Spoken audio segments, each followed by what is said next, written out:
The following podcast is a presentation of This Is Infamous. Listener discretion is advised.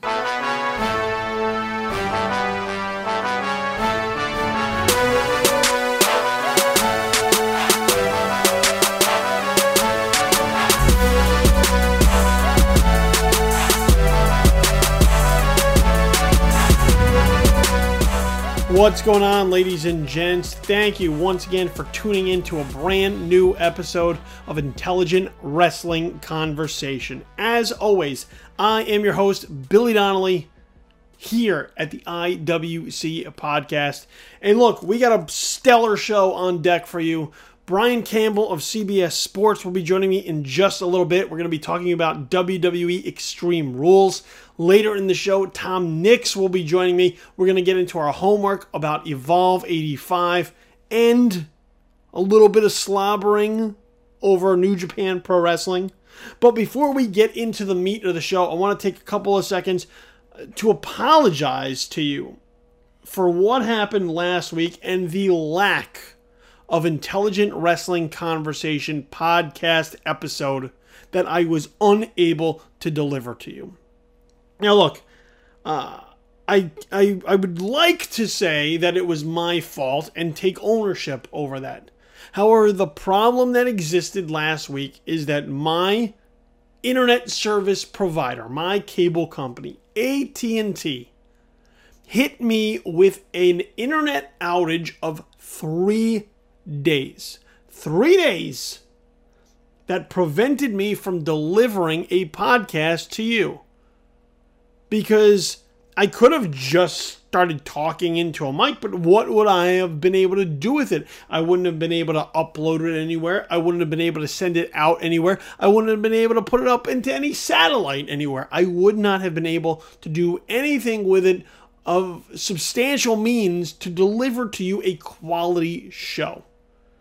So for 3 days, even though I totally went to Starbucks and bummed the Wi-Fi off them on the regular, just to sort of get the bare minimum of anything done for those 3 days, it made trying to put together and assemble a new episode of the show nearly impossible. Trying to find a guest to talk about something of intelligent design here on the show was incredibly difficult, because I did not know when I would then be able to connect with whoever in order to record our segment and put it into a show for you, put it into podcast form. So I was left hanging. I was left in limbo, just waiting, hoping, praying that something would come together. And when it finally did, I did make the effort. I made an effort to try and put something together.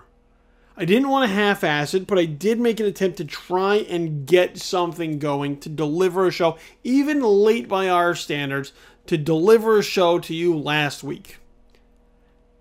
And it just proved to not be feasible.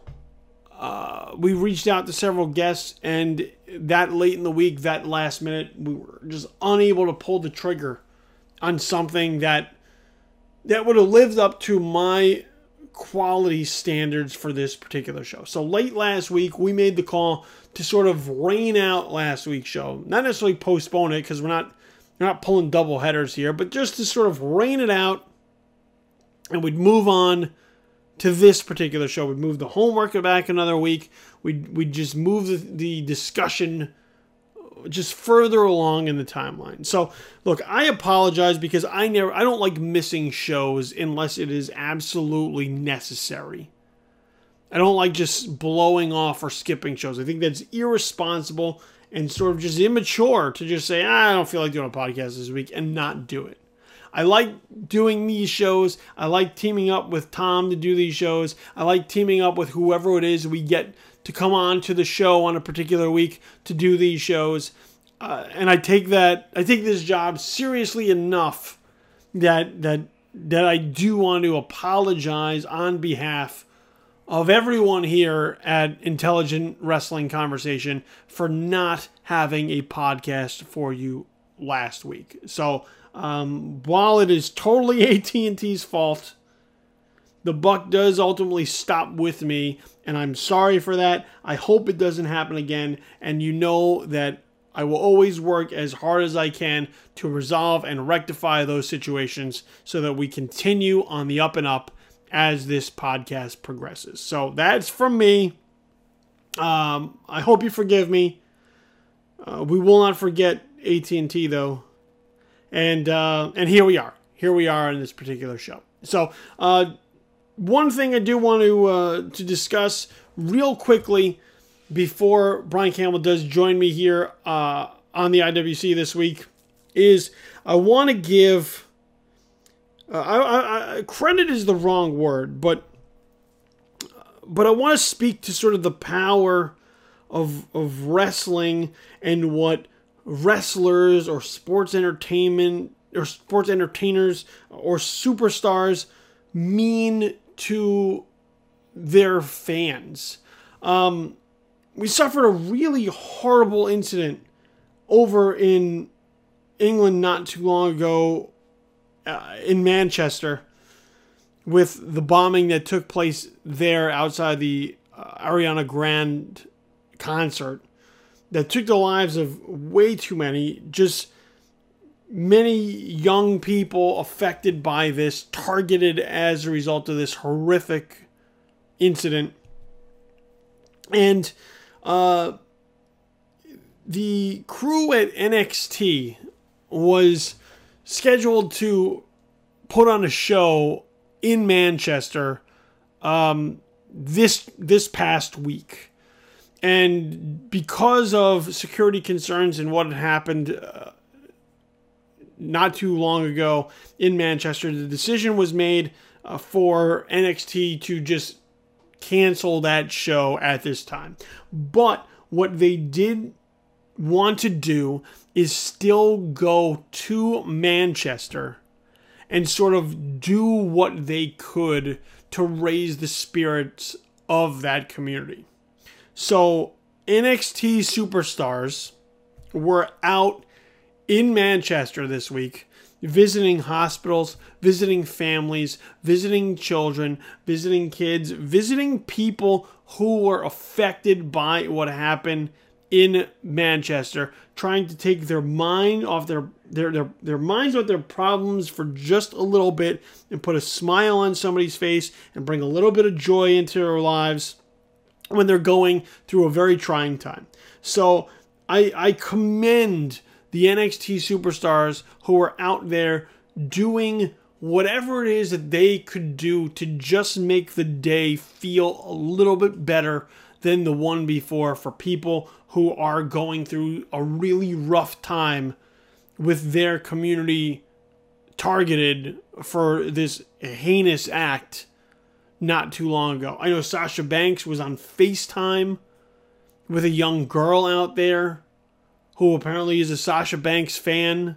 And once again, it speaks to the power of what wrestling can do to its fans, to reach out and just try to make them feel better about what it is that's going on in their lives, whether it's trials, whether it's tribulations, whether it's tragedy, something.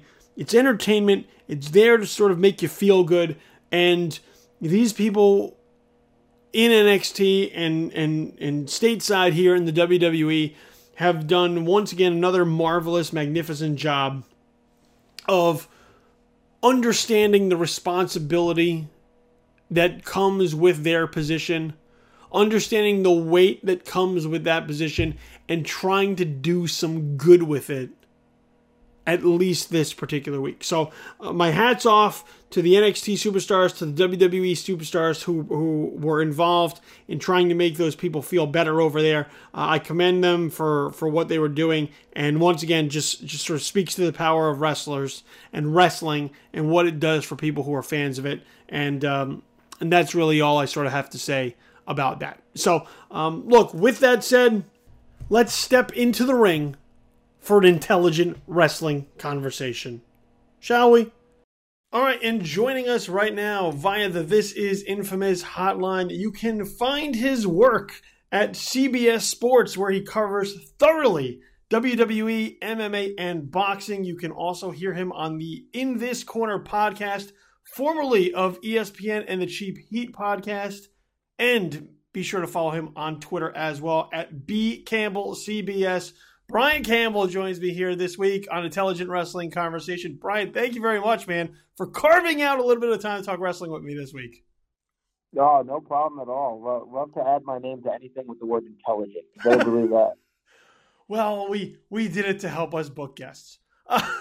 It worked. It worked in a big way, guys. Just kidding. No, great to be here, man. Busy time as always, but always have time to talk about wrestling. You know what I'm saying? I know exactly what you're saying, and I think we will have a spirited conversation as we get into Extreme Rules, which we want to talk about in just a few moments. But I do want to backtrack before we dive into the WWE pay-per-view for just a little bit of discussion about sort of the now mainstream coverage of wrestling, which you were sort of at the forefront of, especially during your time at ESPN and now over at CBS Sports.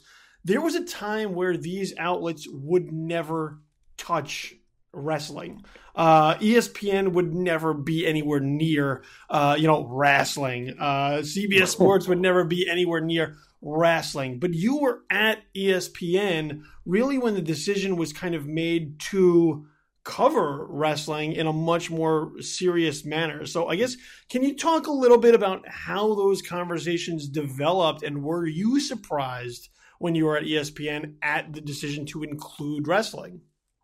Yeah, I was surprised. Behind the scenes, I was a spearhead for this. I was the guy pushing, saying, there's an opening here. There's an opening here for traffic. There's an opening here for casual sports fans who love wrestling, may not follow it every day, but would be attracted to maybe getting back into it through this channel, of a site like ESPN.com. Because, anytime there was a wrestling story, and a lot of times, unfortunately it was obituaries, right? But anytime there was a wrestling story that crossed over, the traffic was crazy. It showed you that there's enough, let's say, quote unquote, lapsed fans that still are interested in this kind of content. So I was surprised the trigger got pulled so quick, because I was spearheading it behind the scenes, and you hit a lot of resistance, right? I mean, it's a staged sport, and on a so-called legitimized sporting website. I just think something I realized is we all know sports is entertainment, right? Like, it's news, but it's not life and death news. It's entertainment, and these day and age where people can pick what they want to watch, you have access to anything you want. People treat episodic TV shows, a Game of Thrones, or even a show like Survivor, like it is a sport. Like, you give it that type of coverage. You're seeing podcasts and reactionary blogs everywhere you look. There's shows recapping this type of stuff. There was an opening in my mind to treat pro wrestling like it's a real sport, only in terms of how you cover it, how you recap a season, handing out awards, how you sort of structure it. And I was very pleased to see ESPN get on board. And with the specifics of ESPN, it never would have happened if ex-WWE talent Jonathan Coachman hadn't been there, hadn't been already doing the same on the TV side, working his relationships, creating his weekly segment. That was sort of a backbone to lean on. And I think that really helps get the ESPN side off the ground. Well, let me ask you this, both at ESPN and especially now at CBS Sports, where do you then strike the balance between covering it legitimately, as a work to an extent, but also something to be taken seriously, and not being seen as sort of a promotional rather, of the WWE or Impact Wrestling or Ring of Honor or any number of people who are there to sell a product, but are also more than willing to give access to get their names out there? Well, that's always a balance, right? I mean, obviously you're going to cover the real news that happened, drug suspensions, hirings and firings, deaths, all of that stuff. I think, you can draw a limit depending on what site you're at, whether you decide to be a, let's say, quote unquote dirt sheet, and you decide to reveal spoilers and go to that end. But I think when it comes to am I helping serve as a promotion, I mean, that's the same thing in a lot of ways in all of sports. I mean, any preview stories you're doing ahead of a UFC or boxing card for any legitimized sporting website, you are part of the promotion. It's just the way it is. You know, you're getting access. You're telling the stories of the event leading up to it. It all sort of is the way it is in a sense. I don't think you go out of your way to positively spin a promotion or a situation, though, and I guess that's where you draw the line. You draw the line in terms of how critical you are of the product you are seeing, and that's what I've always tried to do with be open, honest, and critical. If the content in pro wrestling stinks, you present it that way. If the decision is made regarding a real-life situation with an athlete that took suspension, what have you, you react that way. That's how you present a real journalistic code and a real, honest way in covering it. But look, it's, you can argue that any coverage is promotion, right? Same thing with coverage of NBA, NHL, all that stuff. But you just, you have to draw your line. It's just a different animal altogether because obviously you're covering something that has fixed results. So you're going to have your real news, but then you're going to have your almost TV critic review type of content. It's different than most sports websites have ever done. But there's a way to do that's creative, that's interesting, that creates good sort of spin-off column and blogs where you question the critical decisions, the creative decisions, if you will, of WWE and other companies. But, you got to have your balance in the bottom line. You just got to know what you're covering. You're not presenting it as real. No one's ever attempting to do that. And, you appreciate the access you can get to the wrestlers, but you're not there just to spin the good news story of them behind the scenes. You're obviously going to ask your own questions, try to unveil your own truth in what's being presented to you. Well, then let me ask you a follow-up there, because especially over at ESPN, for one reason or another, coverage for wrestling has now dropped off. And I know that Jonathan Coachman had made quite a public display of no longer covering wrestling on his sort of beat when there was this real big interest in the JBL Mauro Ranallo situation. What were your thoughts, I guess, on whether or not that situation should be covered by outlets like ESPN and CBS Sports? And given the sort of interest that was in sports entertainment on these mainstream outlets, were you surprised to see ESPN sort of fall off a bit with their coverage post-WrestleMania? Yeah, I don't know the inner workings of what their decisions were and all of that, and why. I guess if they have done less, I haven't really been able to follow that. But I think, every site has a responsibility to report on a situation like JBL and Mauro, where there's a lot of rumors, a lot of, suggestions of what really happened up to a certain point. And that certain point is what people are talking, right? You get as much, whether it's through sources behind the scenes, whatever, you get as much information as you can, but there's a limit in how much you can report and cover when nobody is talking. And I think in this case, the main factors were not talking, the main key parts of that element. So I'm not really sure how that relates to ESPN and Jonathan Coachman and what their plans are moving forward. But I think, for a lot of web media websites, they see pro wrestling as an opportunity to cross into a new market and gain clicks, and they've decided how thorough their news coverage would be from that. And that's, each site's own decision. See, we knew we brought you on to the right place to talk about all of this. Once again, Brian Campbell for CBS Sports and In This Corner podcast, joining us here on Intelligent Wrestling Conversation. Let's talk about Extreme Rules. A lot of criticism has been heaped on particularly the Raw brand heading into not only Extreme Rules, but seeing the ratings slide in previous weeks. A lot of thoughts being put into what is going on the Monday night show of the WWE. And that sort of factored into where we were heading with Extreme Rules this past weekend.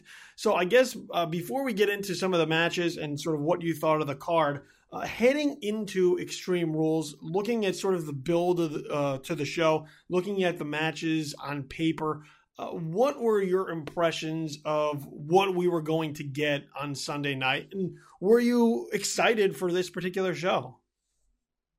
I was excited for the main event of the show. I was excited at the possibilities of when you take 5 top superstars and you put them into a creative match, what you're going to get. And we know that this was sort of Raw's de facto version of the Money in the Bank, because this year it was, sort of decided out of nowhere that it was going to be a SmackDown specific, gimmick in part of their brand. I wasn't overly excited though, because I don't feel the build was all that strong, because I feel that in response to Braun Strowman's injury and sort of haphazardly throwing together the idea of this 5-man main event, they relied more on what I call ratings grab wrestling matches on Raw in the build-up, which is just, let's just throw 2 top names out there, not really care about the story. We'll put them out there in a 20-minute match. We know people are going to watch it, and we'd probably get better ratings that way than we would really trying to work out a storyline that connects the dots from week to week. And that, that bores me as a fan. It frustrates me for the amount of time you have to put into this product to keep up to it on a minute-by-minute basis. I still had that, back pocket feeling, though, that when you put 5 top guys together in a match that if they get given the time, and they were, of course, in this one with 30 minutes in the main event, that really good things can happen. And I think you have to be really excited coming out of Extreme Rules, because not only did you get a really good match that I consider, in the outside conversation of sort of a match of the year type feel, I mean, it was really well done, but you had the unlikely swerve ending finish to really put the ribbon on it that says, okay, this now put together the last month and a half. It put a bow on it. It tied it together. I may not have been as excited in the build, but in the end, I'm happy with the product you did. And sometimes as a wrestling fan, there's revisionist history in that. When the end product makes you feel good, you can forget the sort of struggles you had on the road to get there. But I'd say it overachieved what I expected coming in, and that's a good thing, because I said this on my podcast week after week. Let's not forget, from April 1st to Money in the Bank in mid-June, typically that's the low point of the year creatively. That's when they're just rolling out the balls. Some people say, well, they do that too during college football season. And I say yes and no. Certainly they do, but there's other events that they have to plan around and build up to, and you see sometimes some hot content. But man, really, this late spring, early summer can be a wasteland. And the fact that they pulled me together this Sunday and got me really excited for what the next month might look like, I think that's a good thing.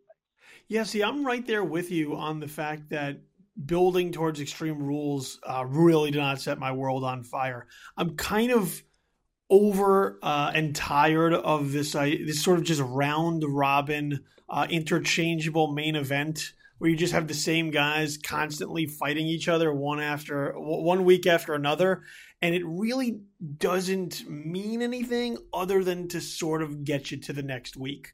There's no the wins don't seem to matter, the losses don't seem to matter. It's just a way for them to fill time, and it never really feels like it carries any sort of meaning as they get to sort of the end goal. And I know that's sort of one of the criticisms that now these pay-per-views are getting, is that they just sort of feel like another version of Raw or of SmackDown sometimes, that, they may have bigger matches, but they do still feel, they're still 3 hours. They still are. They're matches that sometimes we've already seen in the weeks before.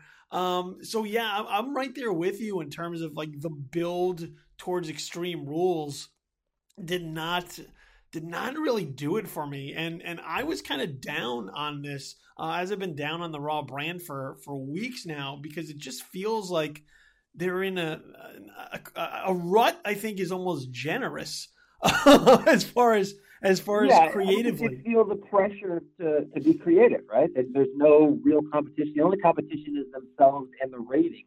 And I sort of hope that's why you had what I felt was kind of like a red hot Raw this week. I hope it was a response to what had been some bad ratings in recent weeks. Because that's the only way the fans can really speak to whether this sort of formulaic, let's just roll out the balls and give you 2 stars and don't care if there's a storyline. The only way that forces WWE to change their hand is when the ratings are bad. And sometimes it takes a few weeks, a couple of months for the ratings to catch up with how bad the product gets, right? I was kind of happy that it seemed to do it pretty quickly here. You had some record low ratings, and I hope that they respond to that by giving you the goods, because like you mentioned, it's not hard. You can put a stipulation in a main event, put something on the line to make us care outside of, wow, Roman and Bray just gave us a good 20-minute match. Yeah, well, that's fine for the guy sitting in the front row with his kids, but why do I care, right? Why do I care sitting there for my 3rd hour on Monday night?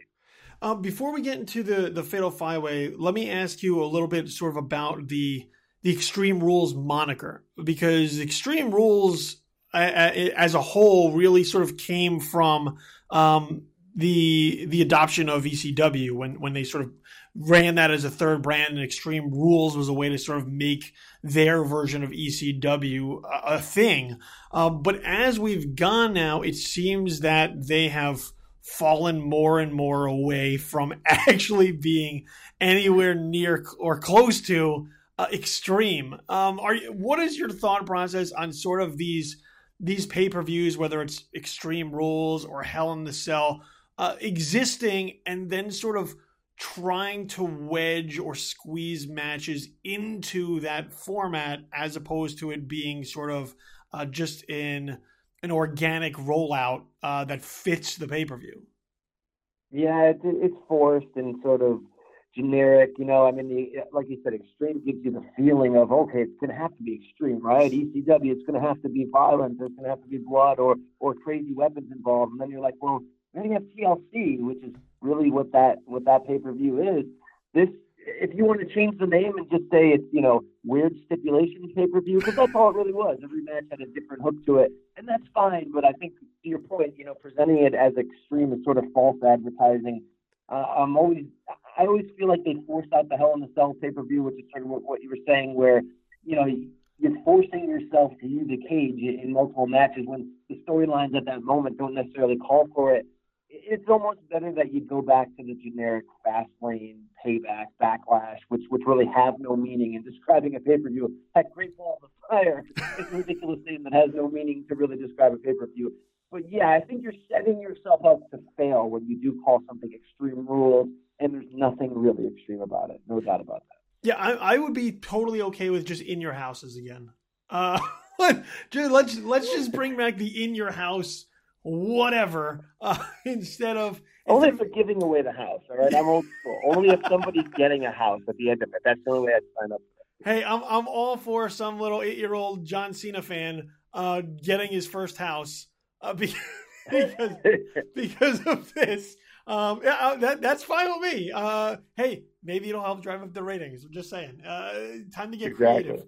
Okay, let's get into the Fatal 5-Way because here what we had was a number one contendership for the mysteriously disappeared Brock Lesnar and his WWE Universal Championship. So we had Finn Balor, we had Bray Wyatt, we had Roman Reigns, we had Samoa Joe, and we had Seth Rollins. 5 top superstars on the Raw brand. Probably the top 5 period on the Raw brand. So all weighted into one particular match. As you mentioned earlier, this was the match that sort of excited you because of the possibilities of putting all those people into one match. But let me ask you this before we sort of get into the contents of that. Do these matches, as frequently now as they sort of roll out, do they still sort of hold the excitement that they once did because of the almost formulaic way that they do unfold at times, which is, these 2 guys will fight while these 3 guys take a rest outside, and these 3 guys will fight while those other 2 guys take a rest outside. Is it easy to get into those matches as well as we once did in the past? No, it's not easy. It's an odd dance. It's there's a formula. It's hard to suspend disbelief for too long, like you said. When there's 2 guys having their moments, then randomly a guy will run in. I mean, it's all sort of. It's a tough sell to make it work, but the thing is, when they do make it work, that's when you have to applaud them. And I think they can fall into a bad rhythm at times of making matches into triple threats when they don't need to be, or fatal 4-ways, fatal 5-ways, out of sort of laziness in the storyline. Well, we got 3 or 4 guys on this level, let's throw them together. But this one worked, and I felt that this one worked because they took turns telling a story, and when you did get those one-on-one moments, there was some energy, there was some juice to them. I thought even early in that match when Roman and Rollins are staring down, and there's been little teases that they may be setting themselves up to go back into business together, which I feel is like a money feud that they can cash in at any time. That felt good in the beginning, and Samoa Joe and Bray Wyatt teaming up in the middle, and I felt they booked this correctly. They booked this in almost a Royal Rumble type feel where it was sort of one storyline bumping into another, and then every time you feel like you were close to a conclusion on it and somebody was about to put on their finisher, then you'd have somebody coming out of left field and switching it up all again. So I felt like they booked it you have to toe the line, but they did it well in terms of keeping my interest, not putting me in positions where I was bored or where I was sort of questioning my own suspension of disbelief. It was a lot of egos. There was a lot of big stars on the table, and I felt everybody had their moments. Everybody got their ish in, if you will. And in the end, I was very pleased with the way that match came out.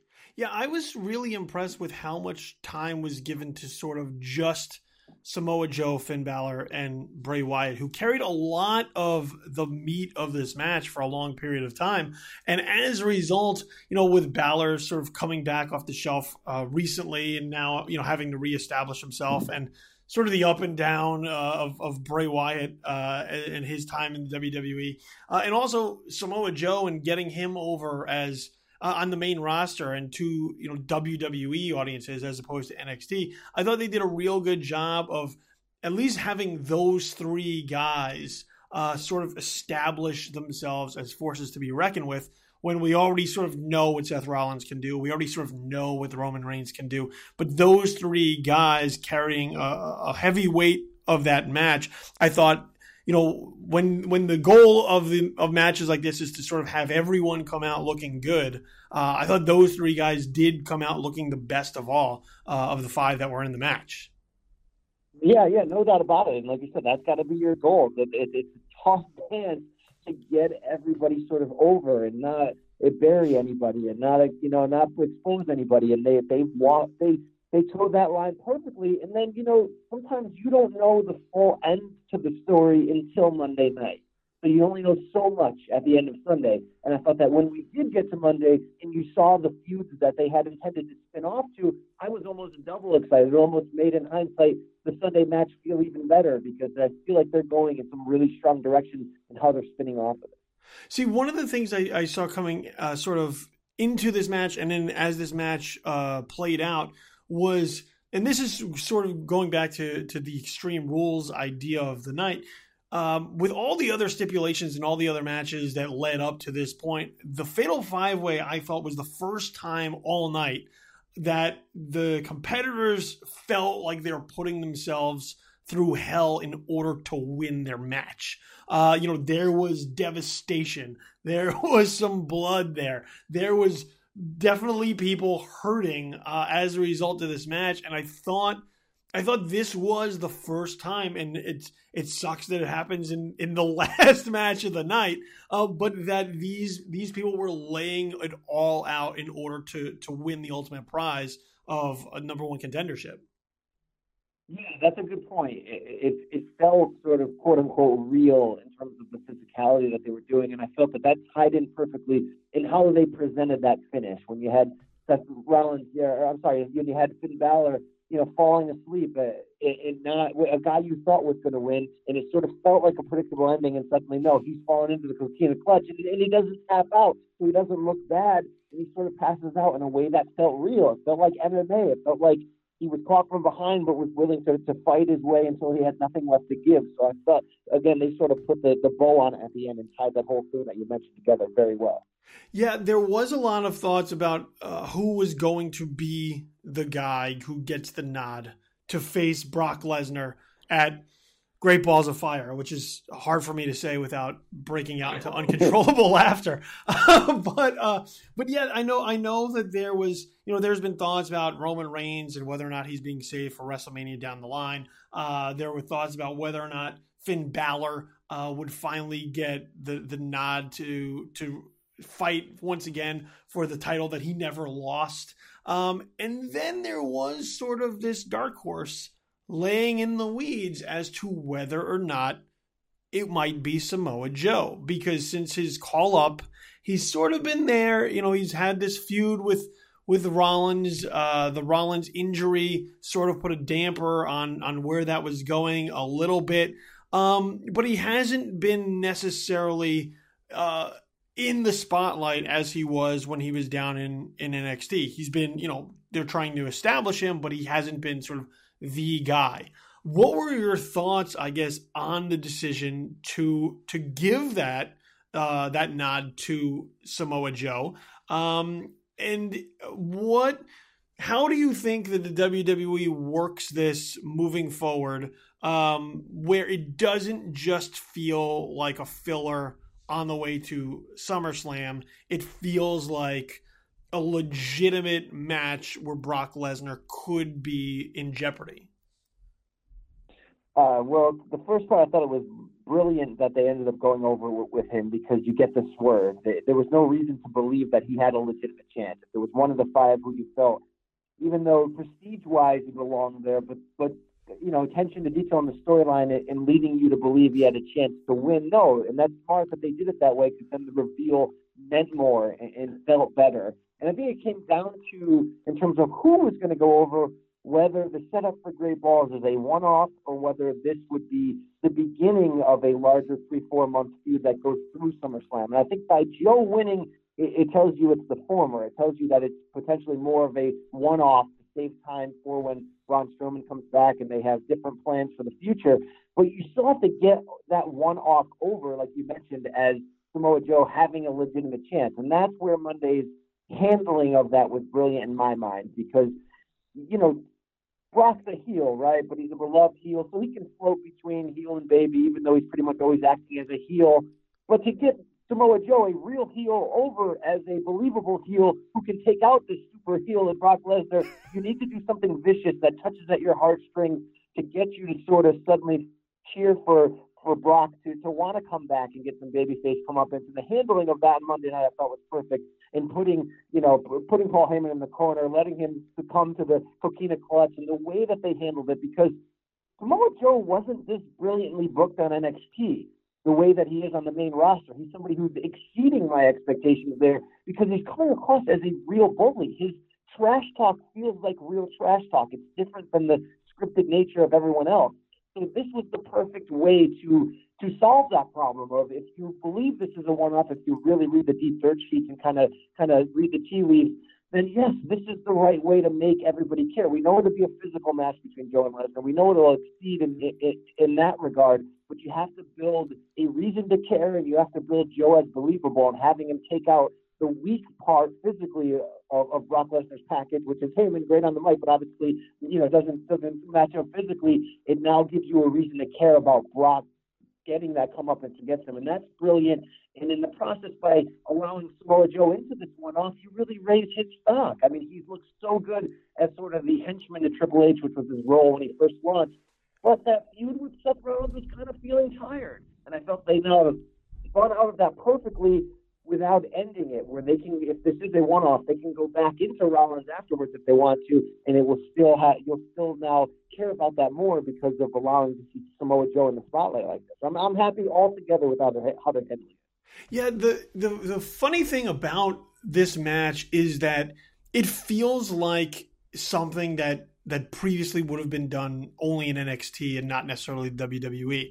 And I mean that in the way that NXT has operated, especially since they've been bringing in more than just developmental talent, is that NXT has been the brand that sort of gives wrestling fans, quote unquote, dream matches. And this is a match that wrestling fans have been talking about seeing for a really long time, because of the fact that Brock Lesnar is who he is. Whether or not you're looking at his background in MMA or in professional wrestling, and Samoa Joe is a legitimate submission specialist. So there is sort of this big fight feel that goes into this match, and all the Lesnar matches sort of have that because of who Lesnar is and what makes him a special attraction. But there is definitely MMA elements, UFC elements that the WWE is incorporating just in a matter of like 2 nights to try and sell this match. I mean, I watched the Raw talk following Extreme Rules, and Samoa Joe is talking about sparring partners and training camps and all sorts of things that would never be discussed, in sort of those 15-minute run-on promos that people talk about where matches just fall out of the sky. This feels like 2 guys legitimately getting prepared for a fight.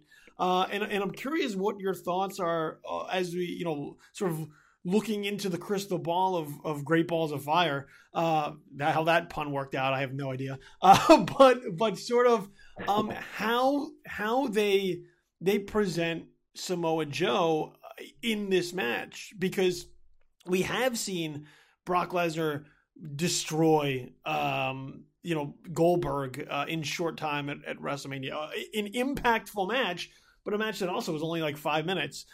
We have seen him destroy Randy Orton and John Cena.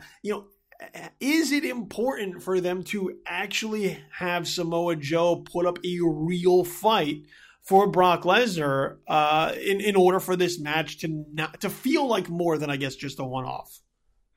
It is, because that's the best thing that Brock Lesnar brings to a match. It's the real physicality. You watch the WrestleMania 31 main event, the stuff he had against Roman Reigns before Seth Rollins ran in looked like an MMA fight. They were both sort of hard way busted open. I mean, there was crazy physicality.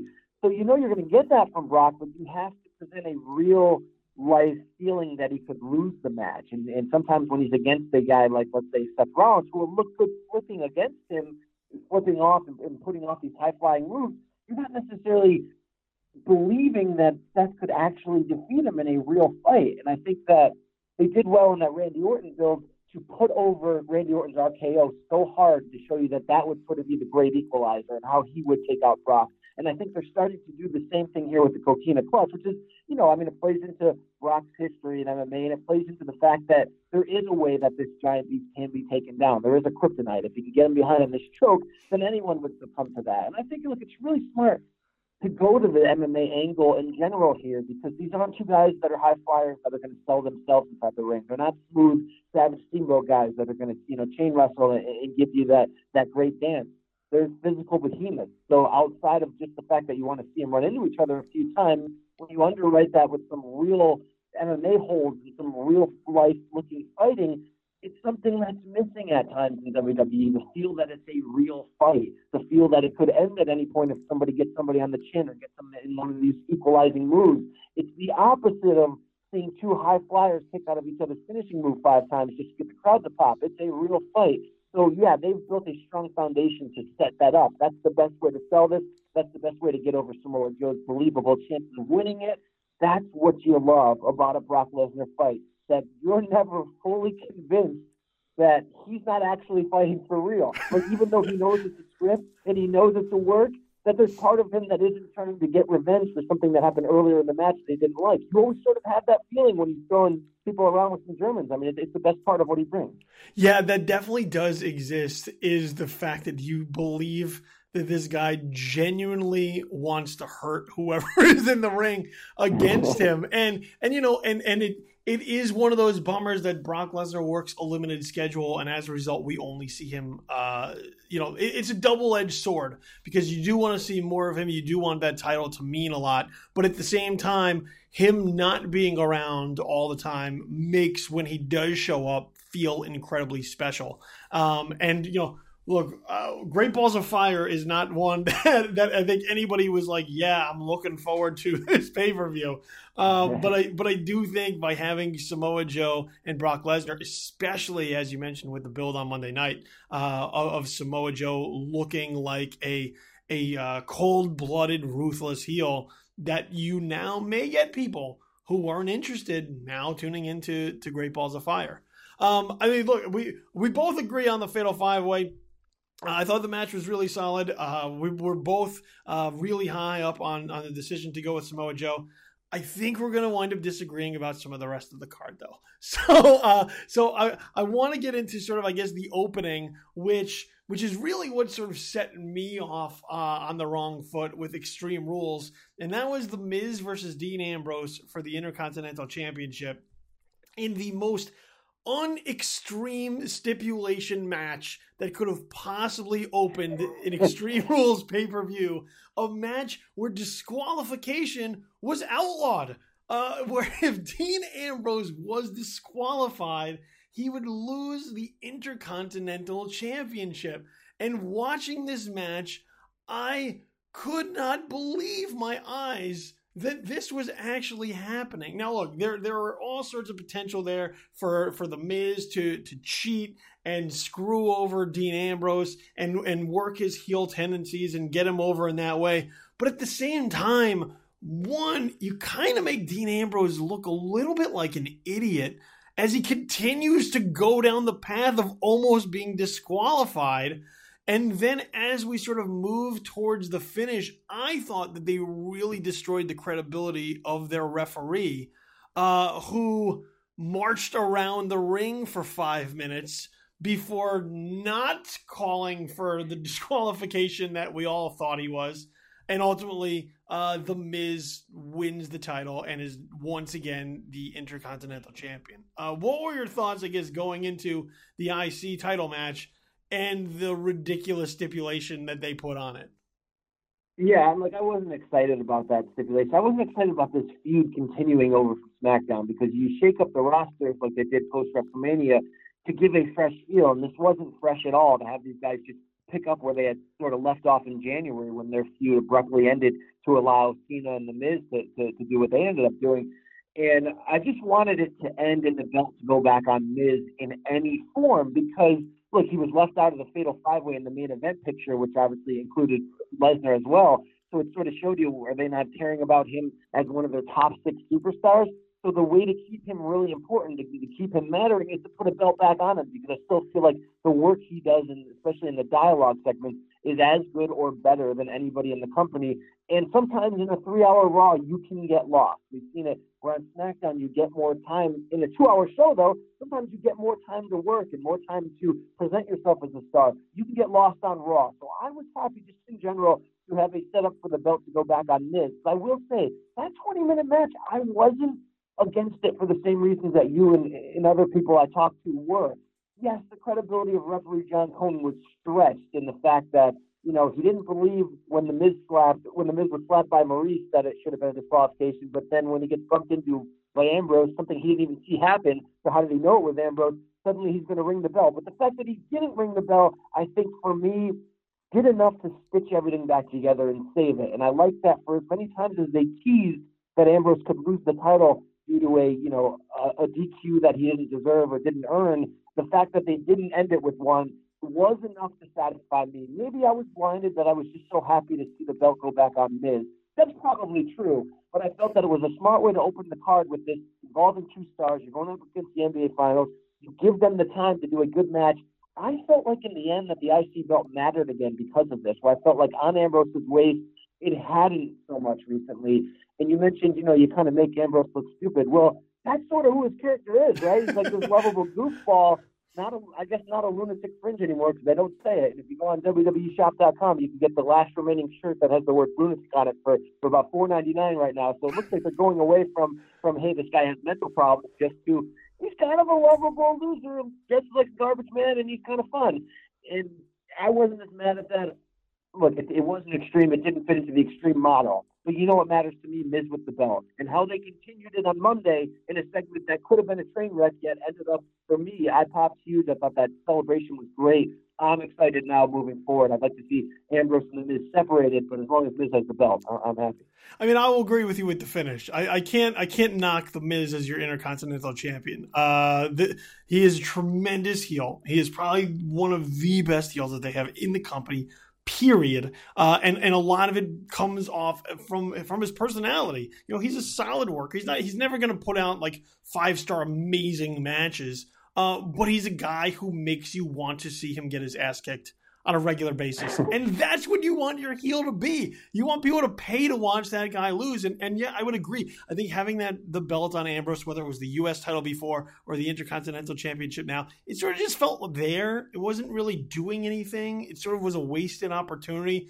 But having baby faces chase The Miz as your Intercontinental Champion, I think that's money. And I'm glad I'm glad they went back to it. Because there are people who like him because of those heel tendencies, and there are so many more people who absolutely hate him for those same tendencies, and that's where you get the chase in.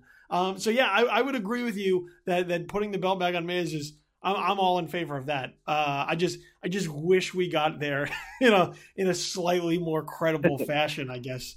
Which also goes to another match I want to sort of talk about the credibility of, which is the fight for the Cruiserweight Championship, which was Neville versus Austin Aries in a submissions match.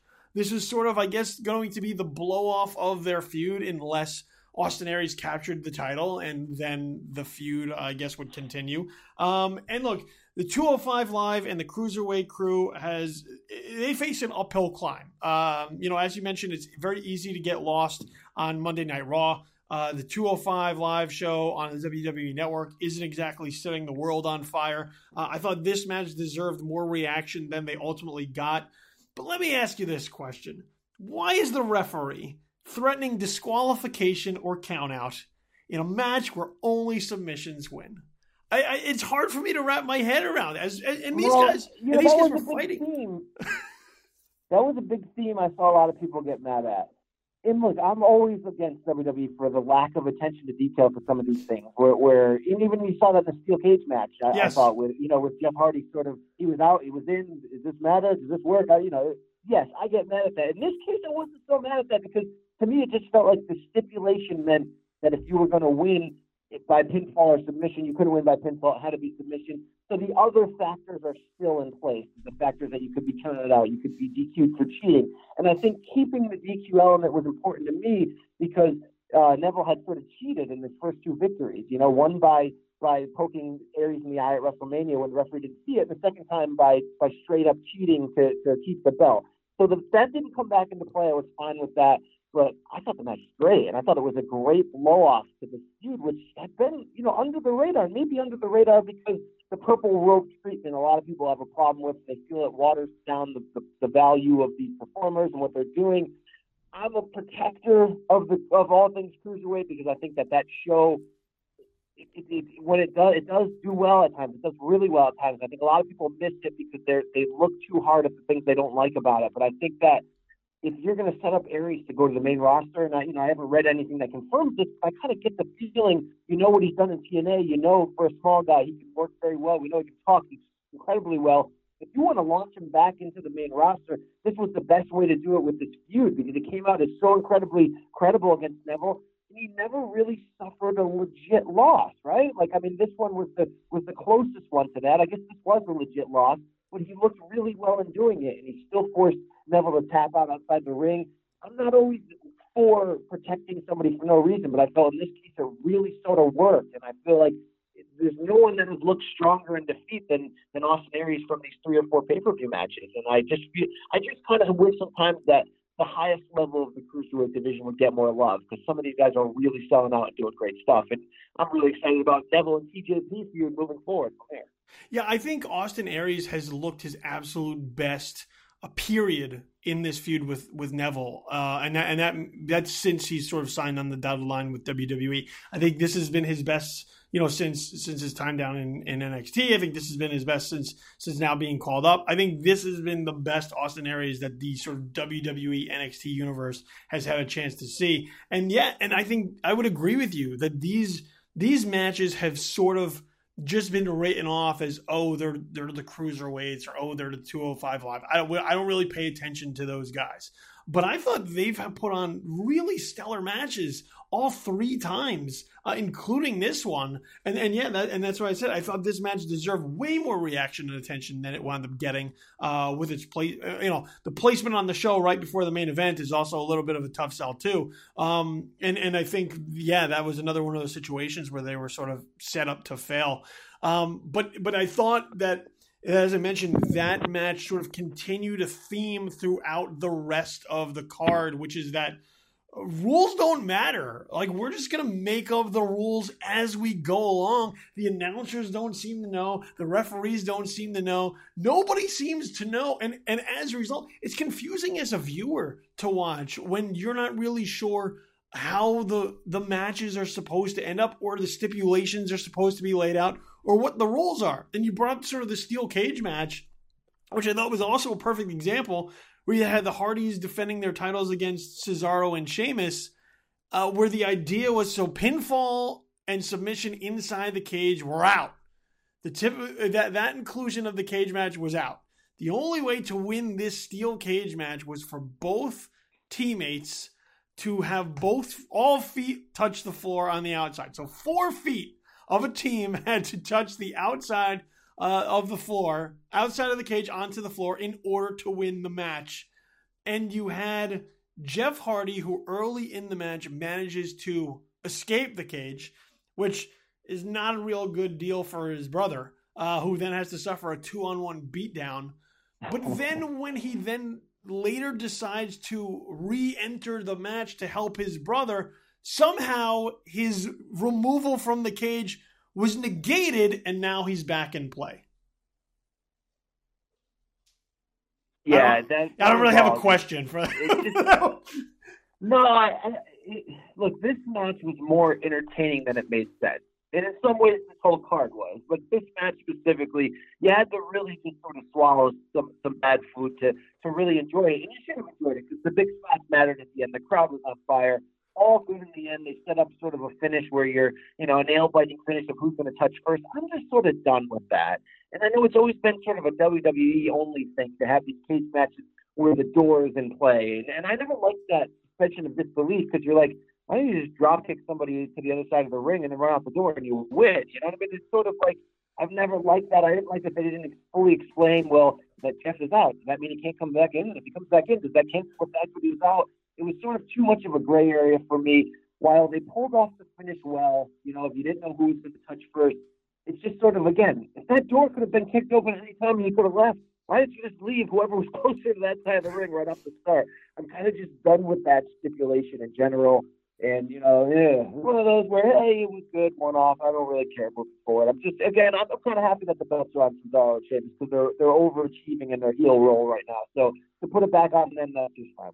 Yeah, I know a lot of people who sort of were old school NWA fans. Though they're the ones who have like extreme bad choice of words there, but extreme hatred for the escape the cage stipulation. I mean, if you're gonna put guys in the cage, there's a reason for the cage, is so they can't go anywhere. So to have guys just like to win the fight, they just leave. They leave first is strange, yeah, and it's stupid. Yeah, and the like back in the day, I was fine with it. Get Hulk Hogan away from King Kong Bundy. I'm totally okay with him getting out of the cage. But now, as they've sort of drummed up that the cage is like the be all end all of these feuds, to have people just sort of walk away from the fight, yeah, I think it sort of defeats the purpose. But I would agree with you. I think Cesaro and Sheamus getting the belts back sort of add some juice to the tag team division once again. That sort of the Hardys have dominated since WrestleMania. But my question for you then is, like, what is the next step for the Hardys? Because, everybody's looking for the sort of revival of the broken characters. Do you think that we're going to get that at some point soon? Or do you think we're just going to sort of get the old school Hardys that we've always had, and that's going to be the path that they continue with for the foreseeable future? It's hard to tell, and you hear different things when you hear the dirt sheet reports. You sort of try to follow what's going on with the, does TNA Impact Wrestling own it? Do they have a legitimation owning it? Is WWE willing to pay them to get it, wait it out and go to court? With the Hardys, who knows on that? I think if we keep the Hardys in this nostalgic gimmick, it's going to get old soon, because we all love Matt Hardy, but regular, 40-year-old Matt Hardy is just not that exciting compared to what we all saw him do in Impact as the broken character. And I think if you keep them who they are as nostalgic guys, they're going to be what the Dudley Boys really were the last couple of years when they made that comeback. It's fun at first, and then you're sort of like, okay, now you're just jobbing the young teams. And that's fine, right? If you're an old team and you could get a chance to come back to WWE and you end up jobbing other teams, that's kind of the life cycle of it. But that would be hard to swallow, because how incredible Matt is when he's broken, and Jeff playing Brother Nero, and how fresh and new and original that felt. I guess optimistically, maybe them losing the belts could be a setup for Matt to get broken again, or a setup for the two Hardys to turn on each other. If that's the long play, then that's great. That's obviously the best way to handle it. If they're not going to go to the broken gimmick at all, for whatever reason, and there's always an argument to say, you're Vince McMahon, why would you need to go to the broken gimmick, right? Outside of what you could sell in merch, hey, we created the Hardys, we made them who they are. Why should it have to be anybody else than who we made them to be? You can imagine Vince sort of having that conversation in his head. I don't know if that's real, But if that's real, then the only way to sort of still get something out of them, I think, is like I said, putting them against each other. And they've done well in those type of matches. There's obvious storylines you can tell. Maybe it's time to take the belt off them. Let's hope it's a setup for something good. Because if he can get broken, there's some big business you could do opposite teams like, a reformed Wyatt or the New Day. I think there's some incredible business that can be done. Let's just cross our fingers and hope. Broken? Why is he broken? I don't understand it. But yeah, you know what? You took the words right out of my mouth. I think the Dudleys are sort of a cautionary tale for the Hardys and the direction you take with them. Because when the Dudleys did first come back, everyone was very excited until you realized that act did not age very well in 2017. The what up headbutt, cultural reference that a lot of people didn't get anymore. So yeah, I think it's sort of keeping them fresh. And let's face it, there are a lot of people who are WWE audience members who have no idea about Broken Matt Hardy. They do not know. And that's sort of one of the WWE benefits, is that they have people who only watch WWE programming. And as a result, when you sort of take something and present it as if you came up with the idea, they're like, this is all pretty cool, because they've never seen that before. So I think there is some mileage to get out of it, whether or not they can work out, whatever backstage legalese they need to, based off of all the rumors and sort of speculation as to what's happening with that gimmick. But yeah, I think just sort of keeping the Hardys as they've always been forever, just as if they were frozen in time, except now they're older. I don't know that that's necessarily the way to go with them moving forward. They're right, and we don't know how long Jeff's body can hold up doing, the kind of like jumping off top of a cage like he did on Sunday, which was a great spot. There's no telling how long his body can actually hold up. And not to pour some sort of, not to rain on this parade, but there's always the chance, right, that if WWE does roll out the broken gimmick, that they ruin it by WWE-ifying it, right? I mean, some people like me are even critical of how the artist, formerly known as Shinsuke Nakamura, is sort of being McDonald's guys and taking a great steak meal and putting it in the microwave. It's kind of getting that feel right now. You could argue either way, whatever, but yeah, I mean, should we beg for what we want, or does Vince have plans to ruin it, make it his own anyway? Obviously, remains to be seen in the long run on where that goes. Yeah, that's a great point. Is that we all want this thing until we get it, and then we wish that they never touched it. We all wanted NWO and WWE. We all wanted the return of ECW. Well, did we really want it in the end, right? Like, it was good for a short season, but yeah, that's about it. Yeah, that is very true. Sometimes you just got to leave these things alone. Did we really need that fourth Indiana Jones? We wanted it, then we got it, and we've been regretting it ever since. I sort of saved the saddest for last. And I want to sort of get your thoughts here on the women's title match. This is the kendo stick on a pole match, borrowed from the Vince Russo school of title match booking, that faced the current Raw Women's Champion Alexa Bliss versus Bayley. I thought this match was so quick. I thought this match was so sad. I cannot understand what it is that they are trying to do with Bayley. Is there any hope here? Because I get Alexa Bliss, and she's a tremendous heel, and she's getting over that way, and she's able to work the crowd and the what chants, and people do hate her. But does it really have to come at the price of what Bayley has now become? Well, it depends on your perspective. Almost everybody hated this match. I actually really liked it, because I actually liked that they committed to finishing off a story. It wasn't just, we're going to beat down Big Bayley for 4 weeks and then she's magically going to win at the blow-off of the pay-per-view and suddenly win back the title, a title that I never felt she'd really done enough to win in the first place. It felt like it was forced and rushed on her. So I was actually excited that it was a sort of a surprise ending, that it was only 5 to 6 minutes, that it was a deliberate beatdown. And if you're going to stick within the storyline, they were telling, Bayley had her chance with the kendo stick in hand, but she just didn't have it. She wasn't tough enough or mean enough to do what she had to do. The fact that they did that and then one night later sort of went away from that and kept Bliss with the belt and kept pushing her into forward business, I love that. Now, is my opinion, again, being honest, slanted by the fact that I don't love Bayley with the belt and I don't love this main roster version of her? Yes, absolutely. But here's the silver lining on that. If you ask, why is this happening? What are they going to do with Bayley? You know, it's something my podcast partner, Adam Silverstein, sort of summed up well, that her character is the lovable loser who can't get over the hump, and then she finally does, right? It's like Daniel Bryan, Jace to a certain degree.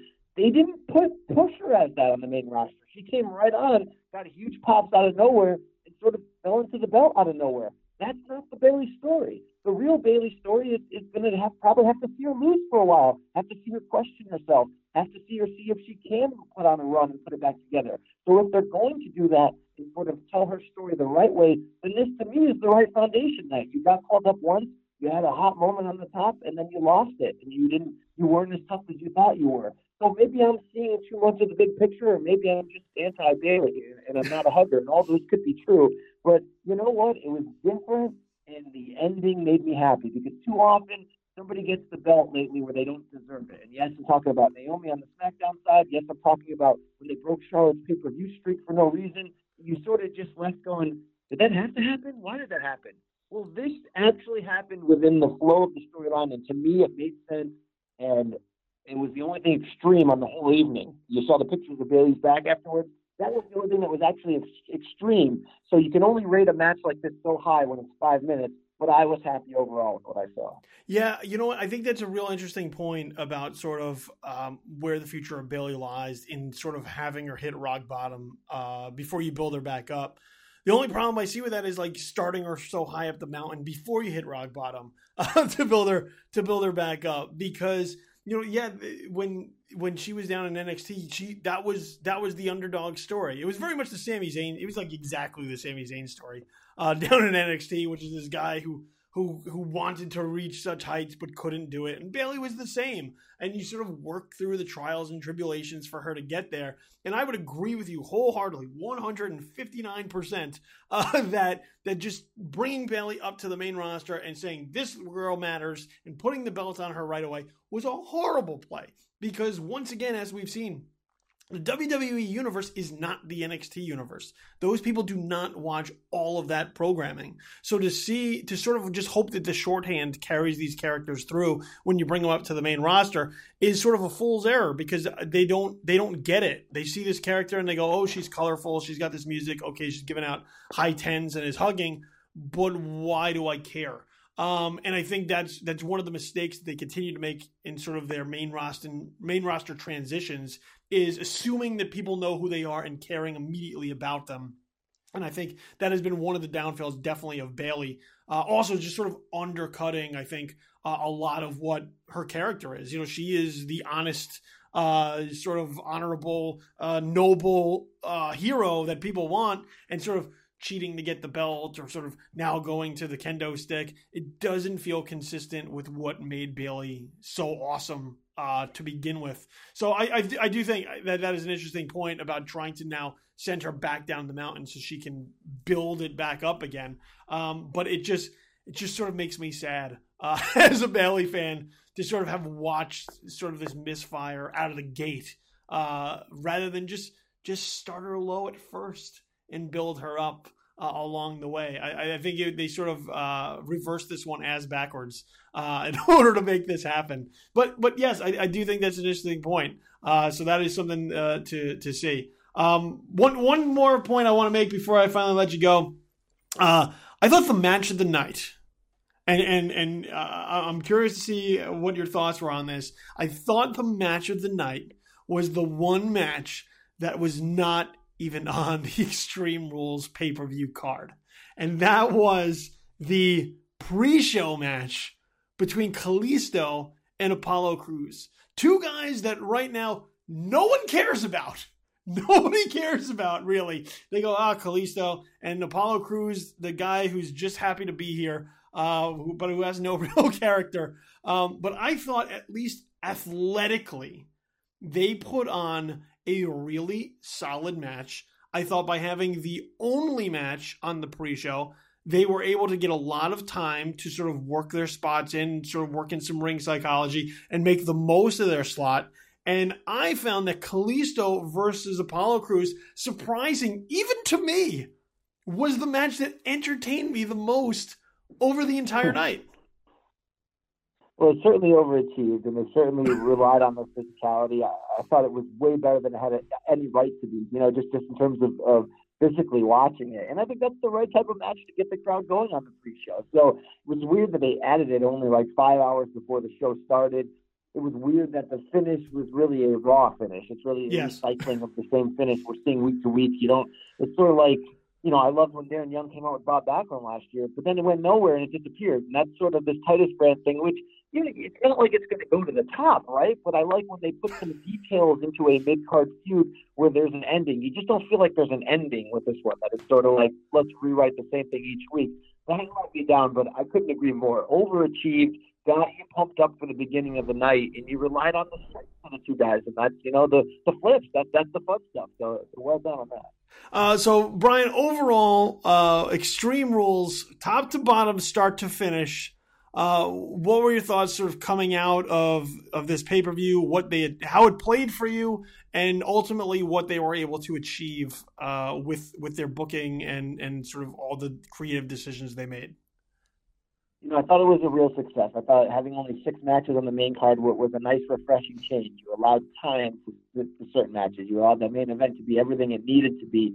I really scored it like a B+. Some people thought I was being too generous, but, in the end, it entertained me. And sometimes that's the best thing that can happen to you. I thought I was able to overlook certain flaws on it. In the end, it was more entertainment than I expected, and maybe it had the right to be for sort of this in-between pay-per-view card. It was heavy star power on the top, and like we mentioned, it all sort of worked, and it got me excited about the future. When, there were other ways they could have ended that main event where I wouldn't have been as excited, where I wouldn't have been so, intrigued to see where they go to next. So the fact that they're doing that, the fact that now June and July has the potential to really be something that keeps me focused heading into SummerSlam, I always look at that as a big plus. So fired up coming out of this.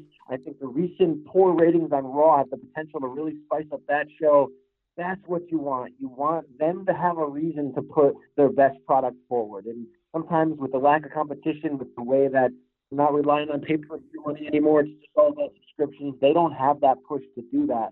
So with Brock Lesnar coming back soon, that always raises the ante. That always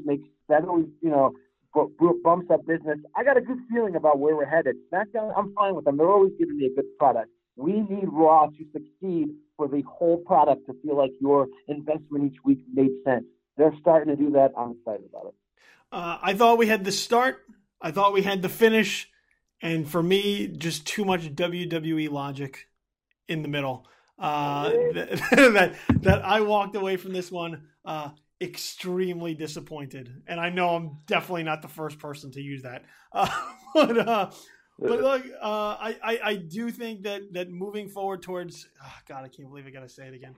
Great Balls of Fire. We at least have a main event worthy of our time and attention. It's going to be up to the creative team, i.e. Vince McMahon, to get people interested in watching in the weeks to come. But I thought last night, at least on Raw, particularly with that Samoa Joe Paul Heyman segment, a good first step.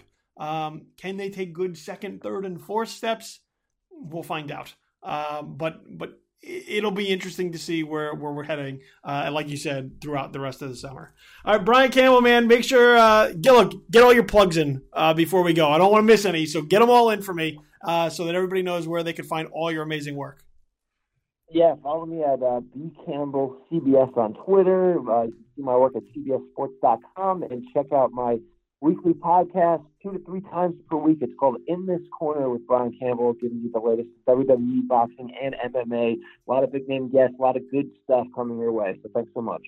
Brian Campbell, it has been a pleasure. Thank you very much, dude, for taking this time out to talk Extreme Rules. Make sure you follow all this stuff out there. You know where to find it. Once again, Brian Campbell, thank you very much, man. It's been a pleasure. All right, as usual, it is time for the Tom Nix portion of the show. That is right. We have been waiting. Our resident wrestling expert, the wrestling guru of the IWC podcast, is here. Be sure to follow him on Twitter at the Tom Nix. Tom Nix is here to come and scold us for delinquent homework, I guess. I guess that's how it's going to work. I don't know. I mean, some people would say scold. Other people would say slap across the wrist with a ruler. Either one. Probably going to be both. I'm probably going to scold you and beat you, Billy Donnelly. Hey, it's not my fault. I laid this out at the beginning of the show. Blame it on AT&T.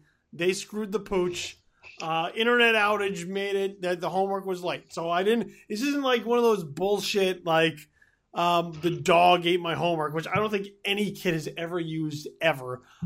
This isn't one of those like horrible excuses. This is just simply like, no, my house actually burned down. And that's why we couldn't do the homework. So, well, look, we're back. We're here. We're ready to go. And we have to talk about Evolve 85 because that was the homework. But before we do get into Evolve 85 and the two matches that we did have for homework, I know that you have been itching to talk about WrestleCircus and the Lucha Carnival. I have not had a chance to be caught up on this show. So I guess so I can't go too in depth on it to your liking, I'm sure. But is there anything besides any homework that you may assign from Lucha Carnival, which I'm sure is coming? Is there anything from the WrestleCircus Lucha Carnival show that people should be aware of? Things they should take note of? Things that we should put on our radar before we move forward from this point on? Well, I mean, the main event 6-man tag was phenomenal. I don't think it reached the heights that the last 6-man tag they did hit, but it was a great match. Really, a lot of that whole card was really, really, really good. Really, what I would say from WrestleCircus is, check out Lucha Carnival. It was a fun show, but next month's show is going to be off the chains insane. And make sure that you watch next month's show, which, by the way, I named. You're welcome, WrestleCircus. It's super, super, super stacked. You've got their very first ladder match. You've got Sammy Guevara versus Brian Cage. You've got the wrestling couples death match in Adam Cole, Bebe, and Britt Baker versus Sami Callihan and Jessica Havoc. I'm trying to remember all the matches off the top of my head. We have Adam Cole in a match with Sami Callihan. So I have to watch another Sami Callihan match on purpose now? God damn it. Well, I mean, I'm just saying that's a match. I mean, but now I have to watch it. I'm an Adam Cole fan, so I will go out of my way to watch it as we try to figure out where the hell he's going to land. And we already know, that you know, Sami Callihan, he's winning me over. Okay, let me not shit in the Sami Callihan cereal right now.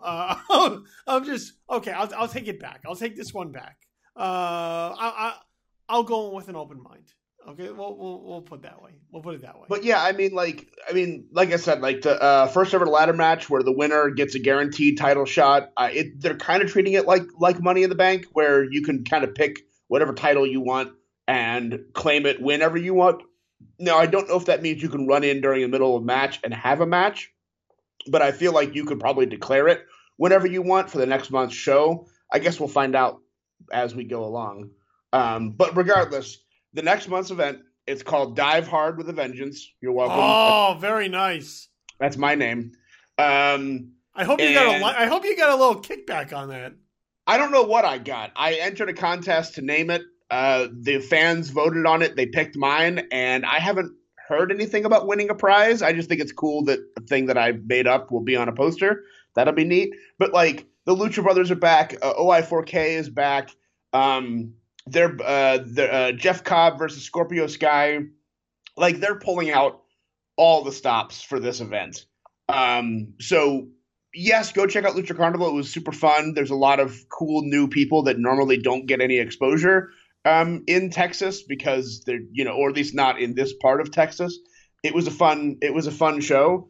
But next month, June 24th, Dive Hard with a Vengeance is going to be just bananas. So make sure that you pay your $9.99 and watch that show live or on demand, a week or two after when they upload it. You're not going to want to miss it. They are going absolutely crazy with the card they're putting together.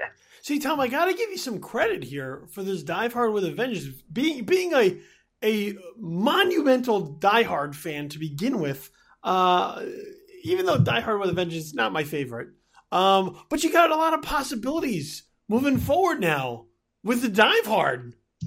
I mean, clearly next year you go Dive Hard 2, Dive Harder. And then you do, yeah, and then the next time they do a July event, it can be Live Free or Dive Hard. Yes, look at that! You have set in motion a what I'm sure will be a trademark nightmare, but will be entertaining nonetheless. Every time this card comes up. I will pop super excited for it, and I won't even need to know what matches are on it. You just got to tell me, hey, Billy, do you know that a Dive Hard's coming up this week? And I'll be, oh my god! I'll be credit to you, Tom. Credit to you. I'm already. That's the other thing I forgot to mention. Well, the tag team titles for the first time in 4 months are being defended, and they're having a legit New Japan Pro Wrestling match, even though they're mixing the weights. It's going to be the Gorillas of Destiny, Tama Tonga and Tonga Roa, who are the champions. Yeah, who've apparently been ducking everyone. Yep, versus Roppongi Vice. It's going to be amazing. All right, I look forward to that. And Lucha Carnival is available on VOD. The WrestleCircus VOD now. It has been uploaded there, so if you didn't have a chance to catch it live, you will have an opportunity to now watch it in its entirety on the WrestleCircus VOD, which is at WrestleCircus.com. Yes. All right, let's get into the homework. Evolve 85. That was where we were headed here. We had 2 matches to watch as part of Evolve 85.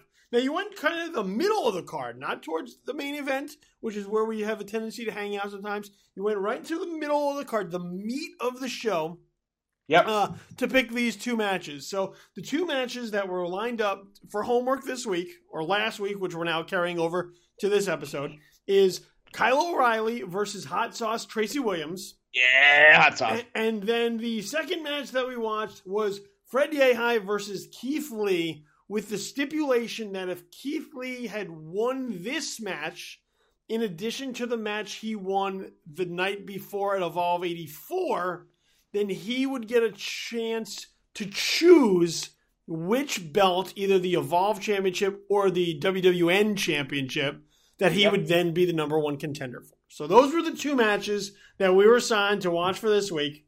So I did watch one. I'm going to be perfectly honest, okay?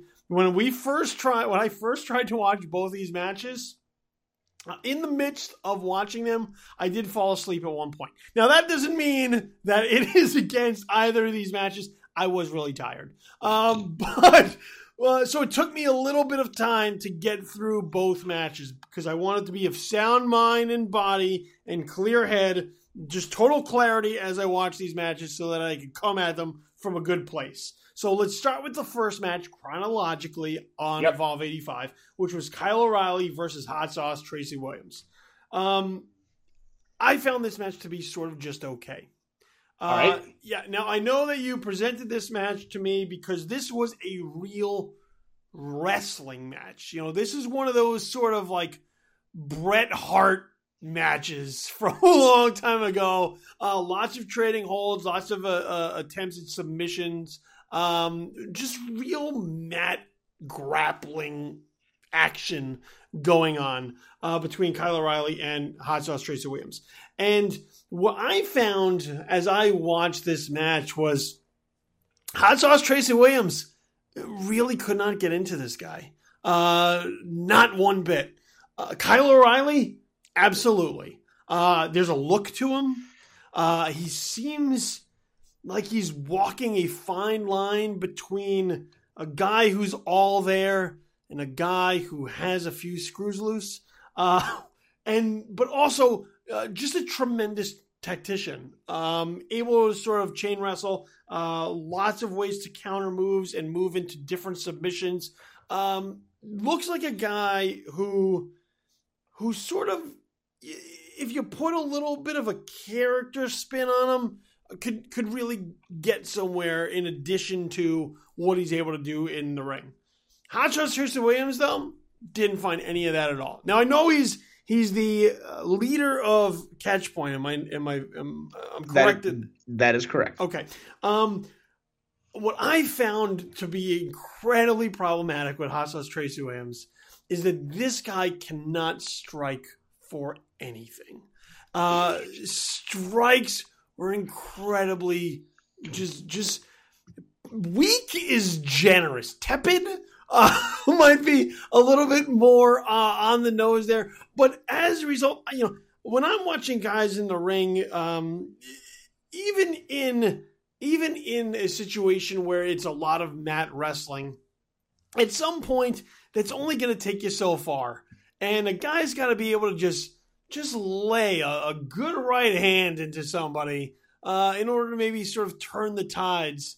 And I found that Hot Sauce Tracy Williams, there's no heat on his strikes, and I found this to be just a weak man just waiting for defeat in this match. And I was fully behind Kyle O'Reilly, as many of the people in attendance there were. But I just had a real difficulty in buying that these two guys were on an equal plane. See, I am a hot sauce mark. Okay. I've also watched. So we're gonna scrap. I've watched a bunch of his matches. I'm not gonna argue about his striking ability, although I don't think it's like crazily weak. But I would never tell you that he is one of the best strikers in the game, or even in the conversation for being known as a striker, because he's very, very, very, very, very much more. I will submit you to death, and Kyle O'Reilly is also that. But Kyle O'Reilly can also, Riley can also kick you and punch you believably. So Tracy definitely falls back on the mat technician piece, but I have been following him for at least a year and a half. I've seen him live a handful of times. It was because I was watching him when he and Drew Gulak were tag team champions in Evolve and like kind of the co-leaders of Catch Point when Catch Point was kind of new. So I'm just happy that they have been utilizing him as a player and didn't just let him drift away when Drew Gulak left for WWE. So I was very happy to see him come out on top over someone as good as Kyle O'Reilly. But like I said, I'm a hot sauce mark. I've got 2 of his shirts. It's just I get like a guy not being a striker, but when you do like lay some of those kicks or punches or elbows or forearms in, I gotta still believe that they're real. I still gotta believe that there's some stank on them. You know what I mean? Like you gotta lay into them a little bit, because when Kyle O'Reilly launches into some kicks, you feel it. You hear it. Don't worry, Billy Donnelly. The homework for this week is going to make you have an erection. So go ahead.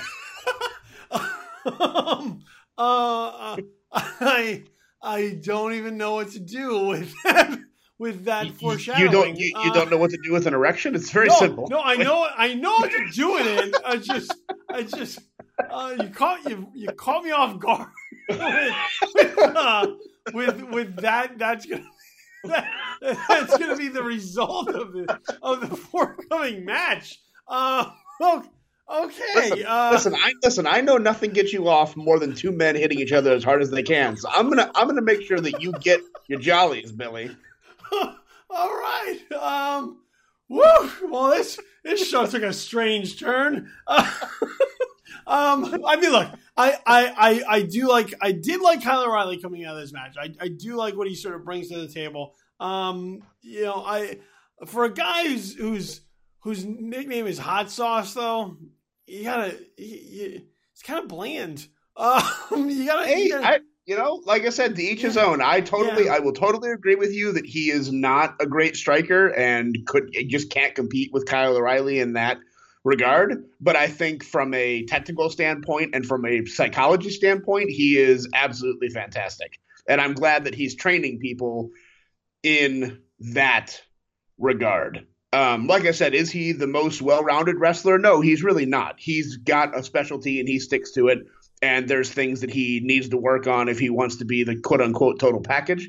But again, like, he's just a skinny, weird guy. Yeah. And I just like that he's being utilized as a legit top talent, and he can go toe-to-toe with Matt Riddle and go toe-to-toe with Kyle O'Reilly and go toe-to-toe with these people that have, like, been actual world champions in big promotions and still beat them and come out looking like he is not a chump. So it's just a matter of opinion. And like I said, I'm a hot sauce mark. So I'm happy. I'm happy this was a technical showcase between two very good, great wrestlers. And I'm glad that Tracy Williams came out on top, because Kyle O'Reilly has only been in Evolve for a couple shows and like maybe 4 at this point. And it's very easy to, give the new big name guy a win on his first couple matches. And I'm glad that they stuck with Tracy as someone who could make a elite athlete tap out. Well, you get a good rub from that. You know what I mean? And as a result, people. I mean, there was some surprise to the finish. I think the Kyle O'Reilly win would have been far more predictable. And as a result, people coming out of this match look at Hot Sauce Tracy Williams and say, wait, what about this guy?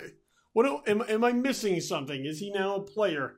And it does. It throws some uncertainty into the way that the sort of your top of the card, I guess, gets laid out a little bit. So in that respect, look, I don't have a problem with the finish. It is sort of what it is. I just found myself drawn towards Kyle O'Reilly a little bit more throughout the match. But that's potato between you and I. But moving on to the second match of the homework, Fred Yehi versus Keith Lee. Once again, stipulation: if Keith Lee wins this match, having won at Evolve 84, then he would go on to be number one contender for whichever title, either the Evolve Championship or the WWN Championship, that he so chooses. Fred Yehi, not a stranger to our homework. We have covered Fred Yehi in the past. I believe Correct. That was that Fred Yehi versus Matt Riddle we did? That's right. Yes. That's right. Yes. So we have, and Keith Lee, also no stranger here as well. Keith Lee versus Donovan Dijak we had covered in the past as well. And we all know, since erections are on the table here this week, what a humongous hard on Keith Lee gives to Tom Nix. So Fred Yehi versus Keith Lee. Listen, I'm not even going to beat around the bush. I'm hard just from you saying his name. I'll admit. So Fred Yehi versus Keith Lee. This was an interesting dynamic to watch because, as you said when you assigned this match, we're looking at a sort of a big man, small man, David versus Goliath type of match. And seeing those two styles clash, it would be interesting to see how this match would be laid out. Similar to the first match, though, I found this match to sort of just be okay. And I'm going to explain to you why. It is because while there is sort of that big man versus little man dynamic at play, having the much smaller Fred Yehi taking on the much larger Keith Lee, it felt to me throughout this match that Keith Lee was almost dumbing himself down for this particular contest. And I don't mean it in an intellectual way. I meant in terms of softening what it is that he can do to make the match seem more competitive with Fred Yehi. The problem is everyone already kind of knows what Keith Lee can do. So to sort of pretend that he can't do it on the level that he can, I found to be slightly insulting. And here's a perfect example. Keith Lee can do things that I would say 99.8% of people Keith Lee's size cannot do. And that's what makes Keith Lee such an athletic marvel, is for a guy his size, he's very quick, he's very agile, he's just athletically gifted. And I found that Keith Lee was functioning at about half speed through this match to try and make this match a little bit more believable, which then made it much more unbelievable. Because Keith Lee's a quick guy. For a guy his size, he's remarkably quick. But to sort of have like super slow stomp attempts that miss and like super slow swiping clotheslines that miss, it just didn't play all that well for me, because I've seen him function much better. And I get that you're working the big man, little man dynamic, but it was like they were overcompensating for that. And as a result, I had a hard time sort of getting into this match. So, okay, here comes Mr. watches all the independent wrestling and has a storyline reason to explain this to you. Go ahead. And I'm not going to tell you that you're wrong, because you're right. He was playing a little softball, which is a complaint that I have about Keith Lee sometimes, because look at him. He should kill everything. And, but so in his debut match, his second match, I believe. First match? Yeah, debut match. I apologize. His debut match for Evolve.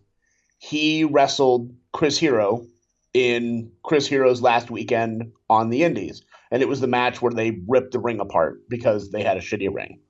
And that sucked, because that match should have been one of the best matches of the year. And it was still awesome because both talents are really, really good. But because the ring fell apart and they couldn't do half of what they were going to do because there's no ring, it just wasn't as good as it probably should have been. But the point being is that Chris Hero beat Keith Lee.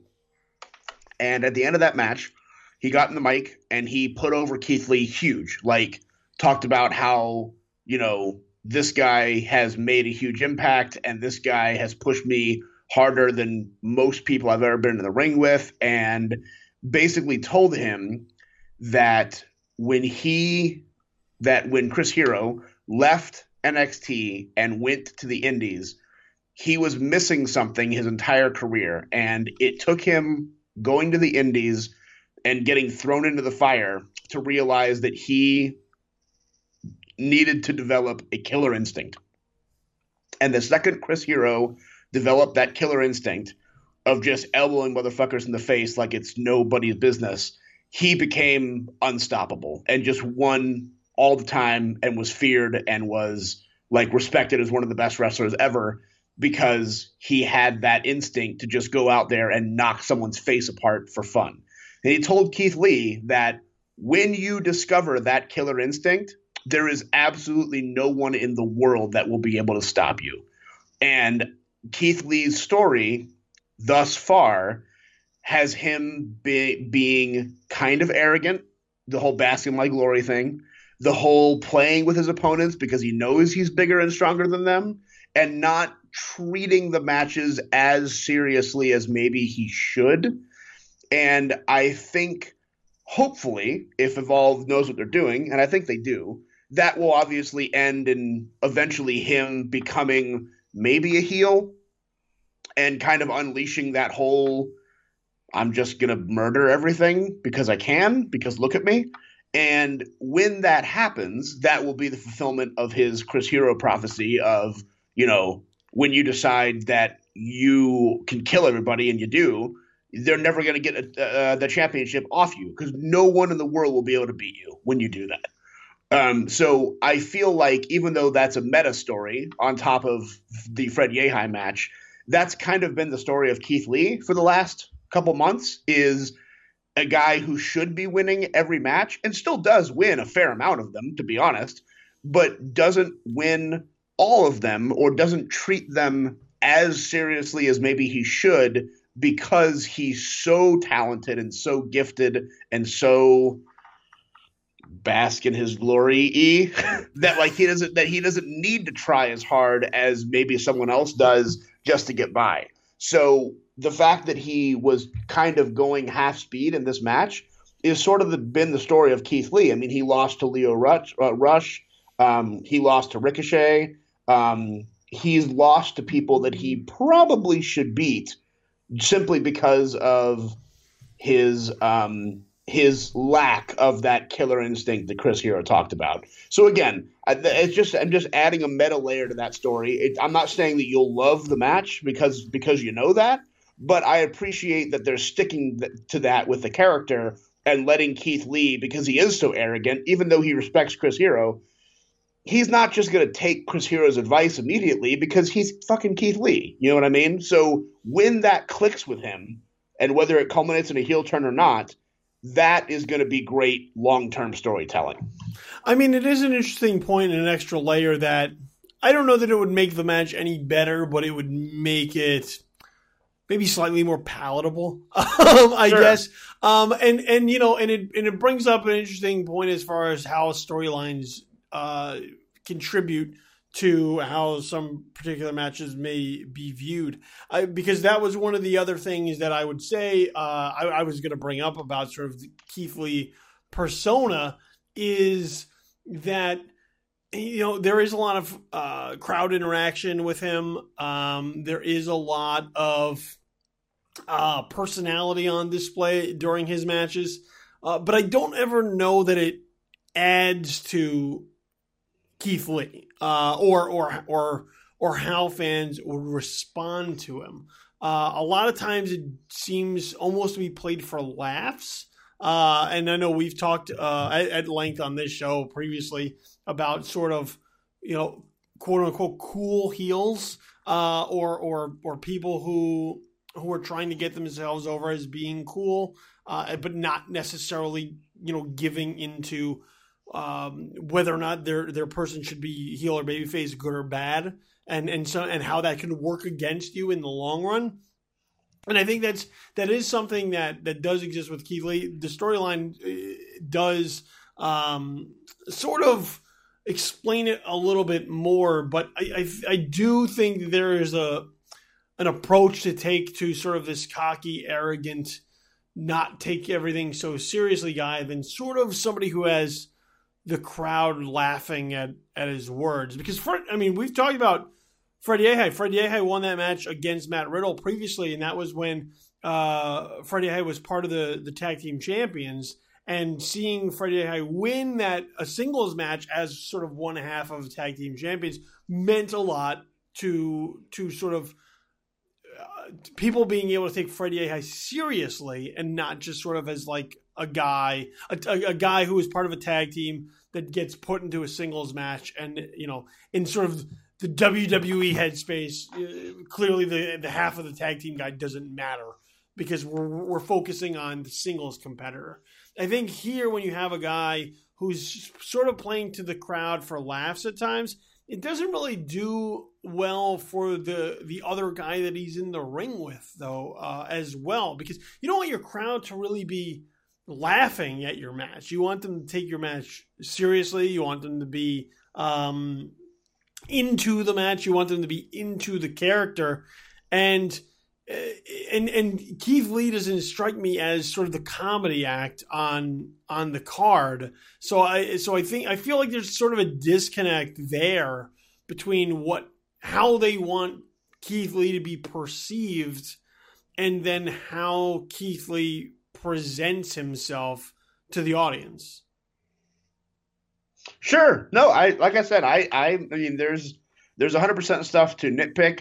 I just think that this match played really well with small guy, big guy. And yes, like I said, Keith Lee is, while it does annoy me sometimes, is kind of a comedy wrestler. Like, he takes a lot of breaks to like talk to the audience, which I don't think he needs to do. But again, in my brain, I can write that off as part of his character and part of his learning arc, that eventually he will stop doing that. And eventually he will just start murdering people for real in the ring. And that's what I want from him. So we'll see what happens. But like I said, wrestling is for everybody. Yes. And look, and here, I'm going to make one more just Keith Lee nitpick, because in the 2 matches I've watched him, this is just sort of something that struck me as off, and it's sort of just in the overall packaging of Keith Lee.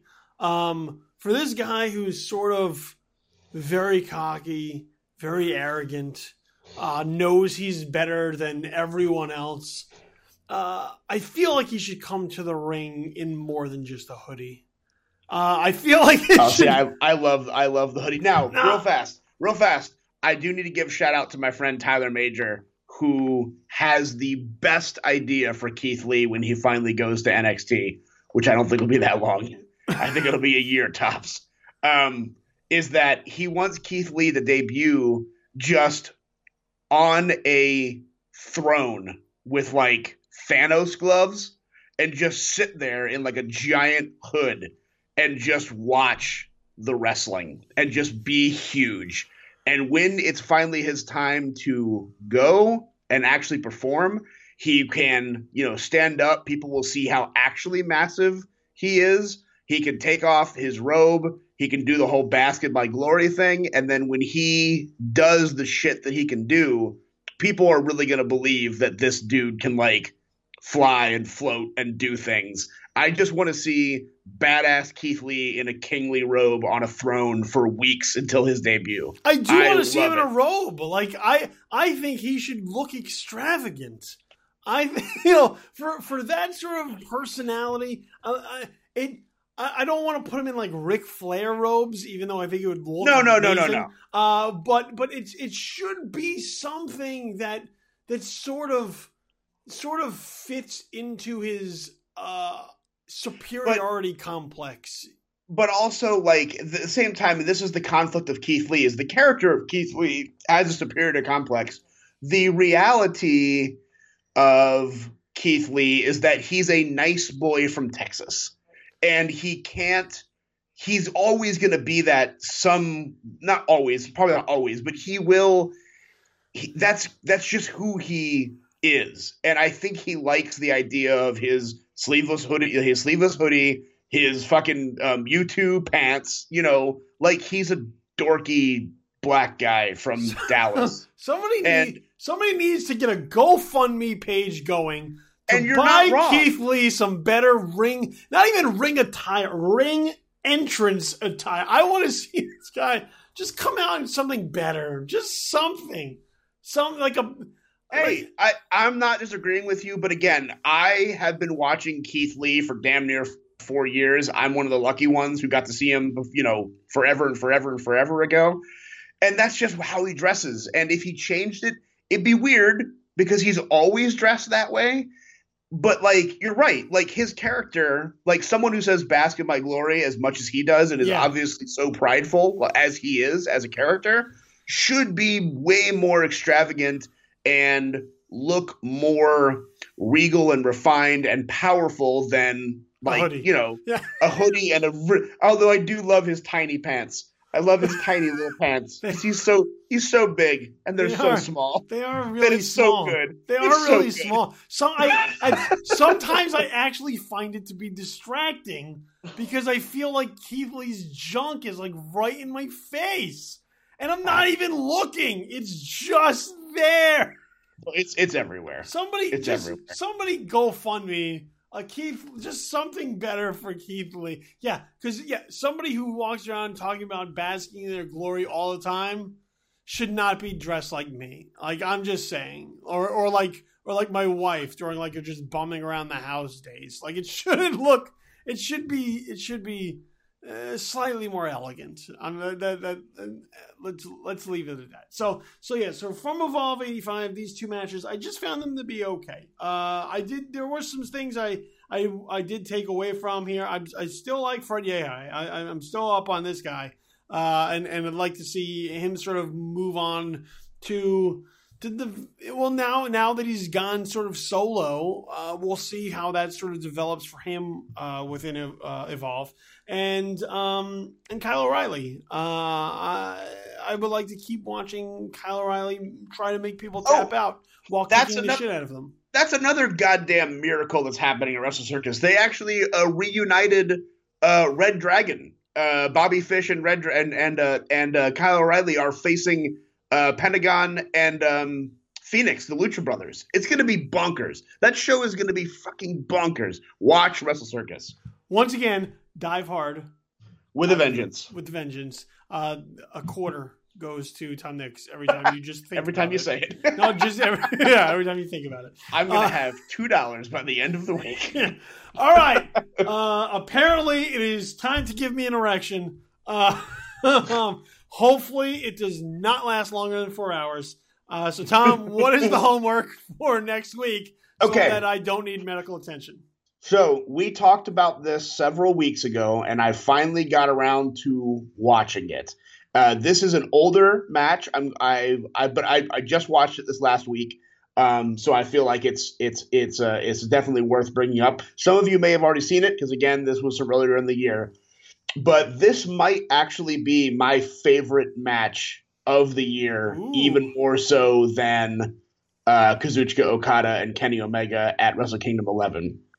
So this is Kazuchika Okada versus Katsuyori Shibata from what is it called? From Sakura Genesis. Sakura Genesis 2017. It is the title match between the two after Shibata won the New Japan Cup. This is a match we talked about a couple weeks ago, probably a couple months ago, really. And this is the match I couldn't watch because it ended up being Shibata's last match. So full disclosure, if you watch this match, this is, as far as we don't know what kind of health or what kind of status he's in right now. But as of this recording, Shibata is not cleared to wrestle and may never be cleared to wrestle again. I do want to tell you before I talk a little more about it that if you watch this match and you just kind of shut it off after the ending, you would have no idea that there's a problem. There is, with knowing what's going to happen or what did happen, when you watch him walk to the back and he kind of like falls down a couple times, that's a little hard to watch. But the actual match itself, you would never know that someone was going to be medically uncleared to wrestle.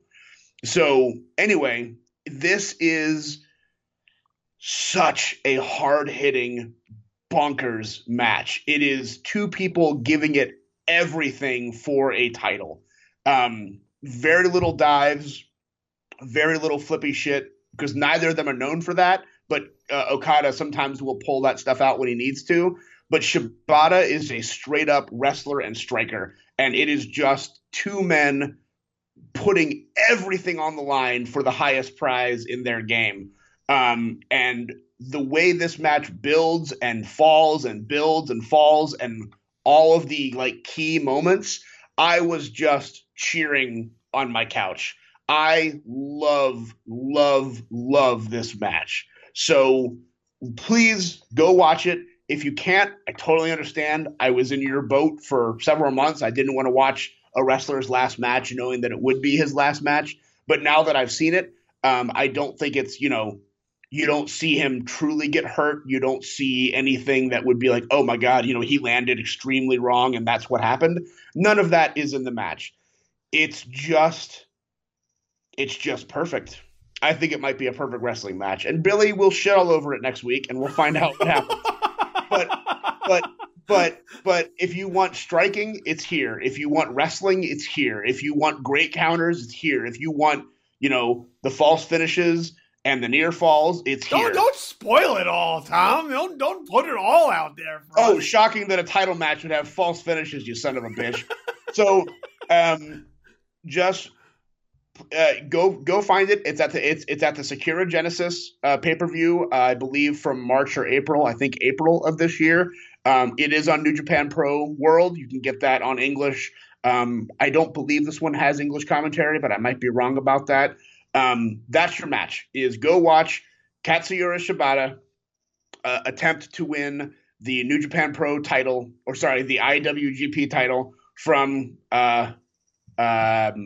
Kazuchika Okada. Personally, and this is obviously an opinion because all wrestling is opinions, I think this might be the best match of 2017, even over the Wrestle Kingdom match. It is just expertly done. I loved it. Man, look at the hype being presented for this match already. I should have just told you to watch it and not said anything. No, for real, I watched it just be like, you know what? It's probably time. I'm just going to check it out. And I was just riveted the entire time. It is a masterpiece of storytelling. It's just fucking phenomenal. It is. I am more taken aback with how much hype for a match that is several months old. Because now you're really putting a lot of pressure on a match that can't really do anything about it anymore because it's in the books. So yes, it'll be interesting for people. But just like Taker and Michaels at WrestleMania 24, doesn't matter how old it is, doesn't matter if you know the finish. Good is good. You can still watch it and be like, you know what, that was freaking awesome. That's right. It's just like Triple H and Daniel Bryan at WrestleMania 30. You know how it ends. You knew how it was going to end when you watched it live.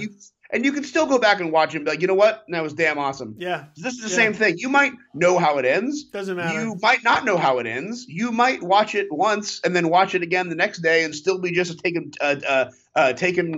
or might still take your breath away because of the story these two men tell. Very true. New Japan, when they're on, and they're on quite a bit, but when they're really on, they do some of the best wrestling in the world, bar none, because they are telling athletic stories. And to be honest, the more you know about the character of Kazuchika Okada and the more you know about the character of Katsuyori Shibata, the more you will get out of this match because there's, stolen spots and reversals and character beats that are thrown in from people that have followed these two for a while. So if you are aware of these two, and if you're aware of these two, you probably already saw this match, but watch it again. There's just so many great layers to it. I really can't stop talking about this match enough. I'm very excited to talk about it next week because like I said, I think this is my favorite match of 2017. Well, we do say it all the time, is that when a lot of wrestling matches, it's not about the destination. It's about the journey and getting there. And even though sometimes you know how the match may end, or you think you know how the match may end, that doesn't matter. You can easily push that aside and get yourself lost in the emotions of the match and go along for the ride. And that's when wrestling's great. When wrestling literally punches you right in the chest and digs around inside your chest cavity and just grabs hold of your heart for what we all know is a work. Yep. This match is going to work you, brother. Good. By the way, just again, and this is obviously an opinion, but one of my favorite things in wrestling is two Japanese men just hauling off and decking each other in the face. And all the great matches devolve into that at some point, but this might be the best version I've ever seen. Yeah, I have seen many a match that unfold that way, and I wonder how concussions don't exist in Japan.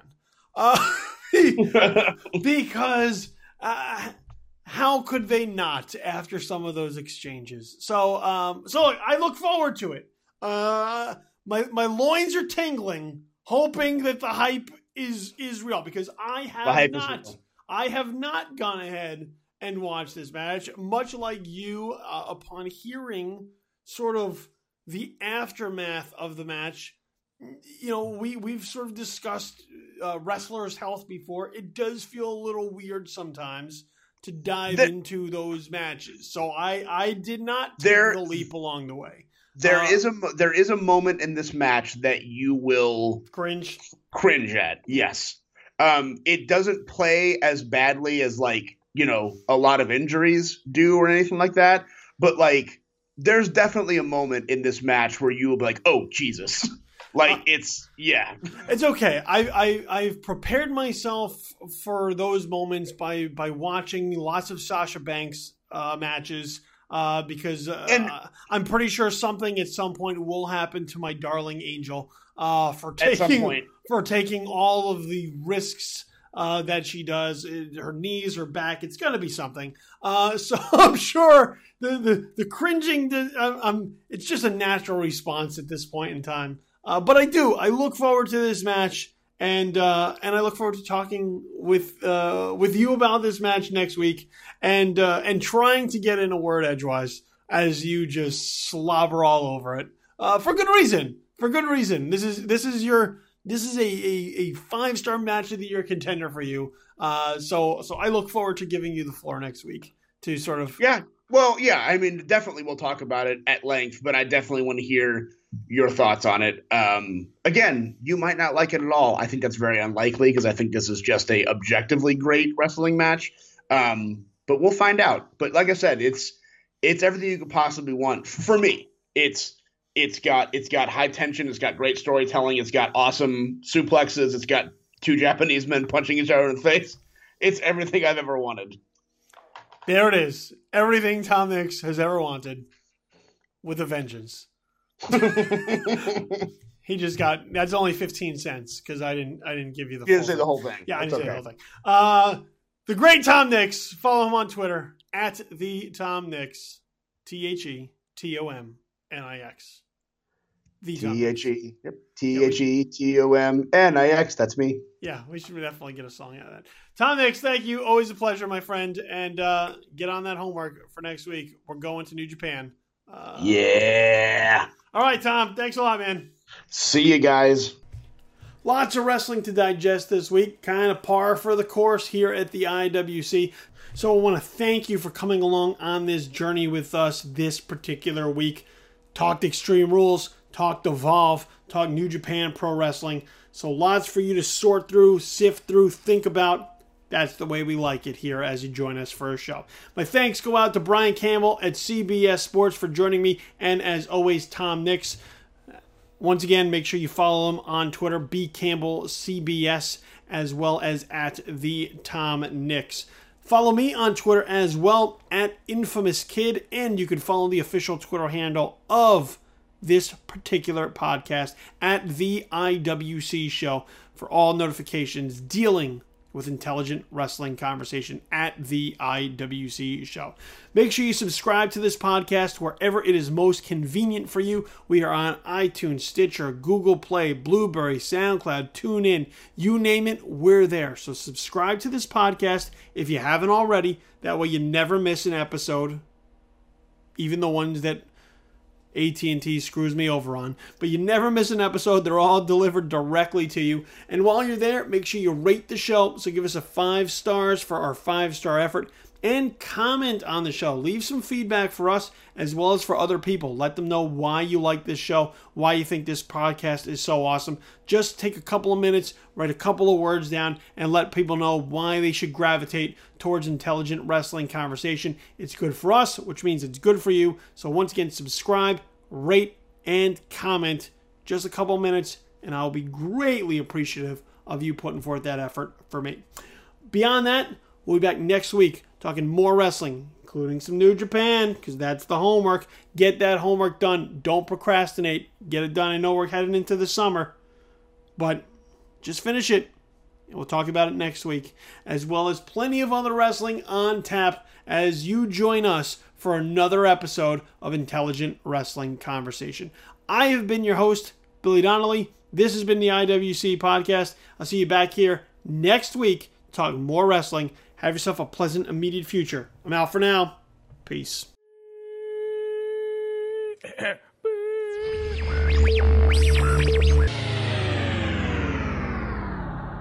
Intelligent Wrestling Conversation has been a podcast presentation of This Is Infamous.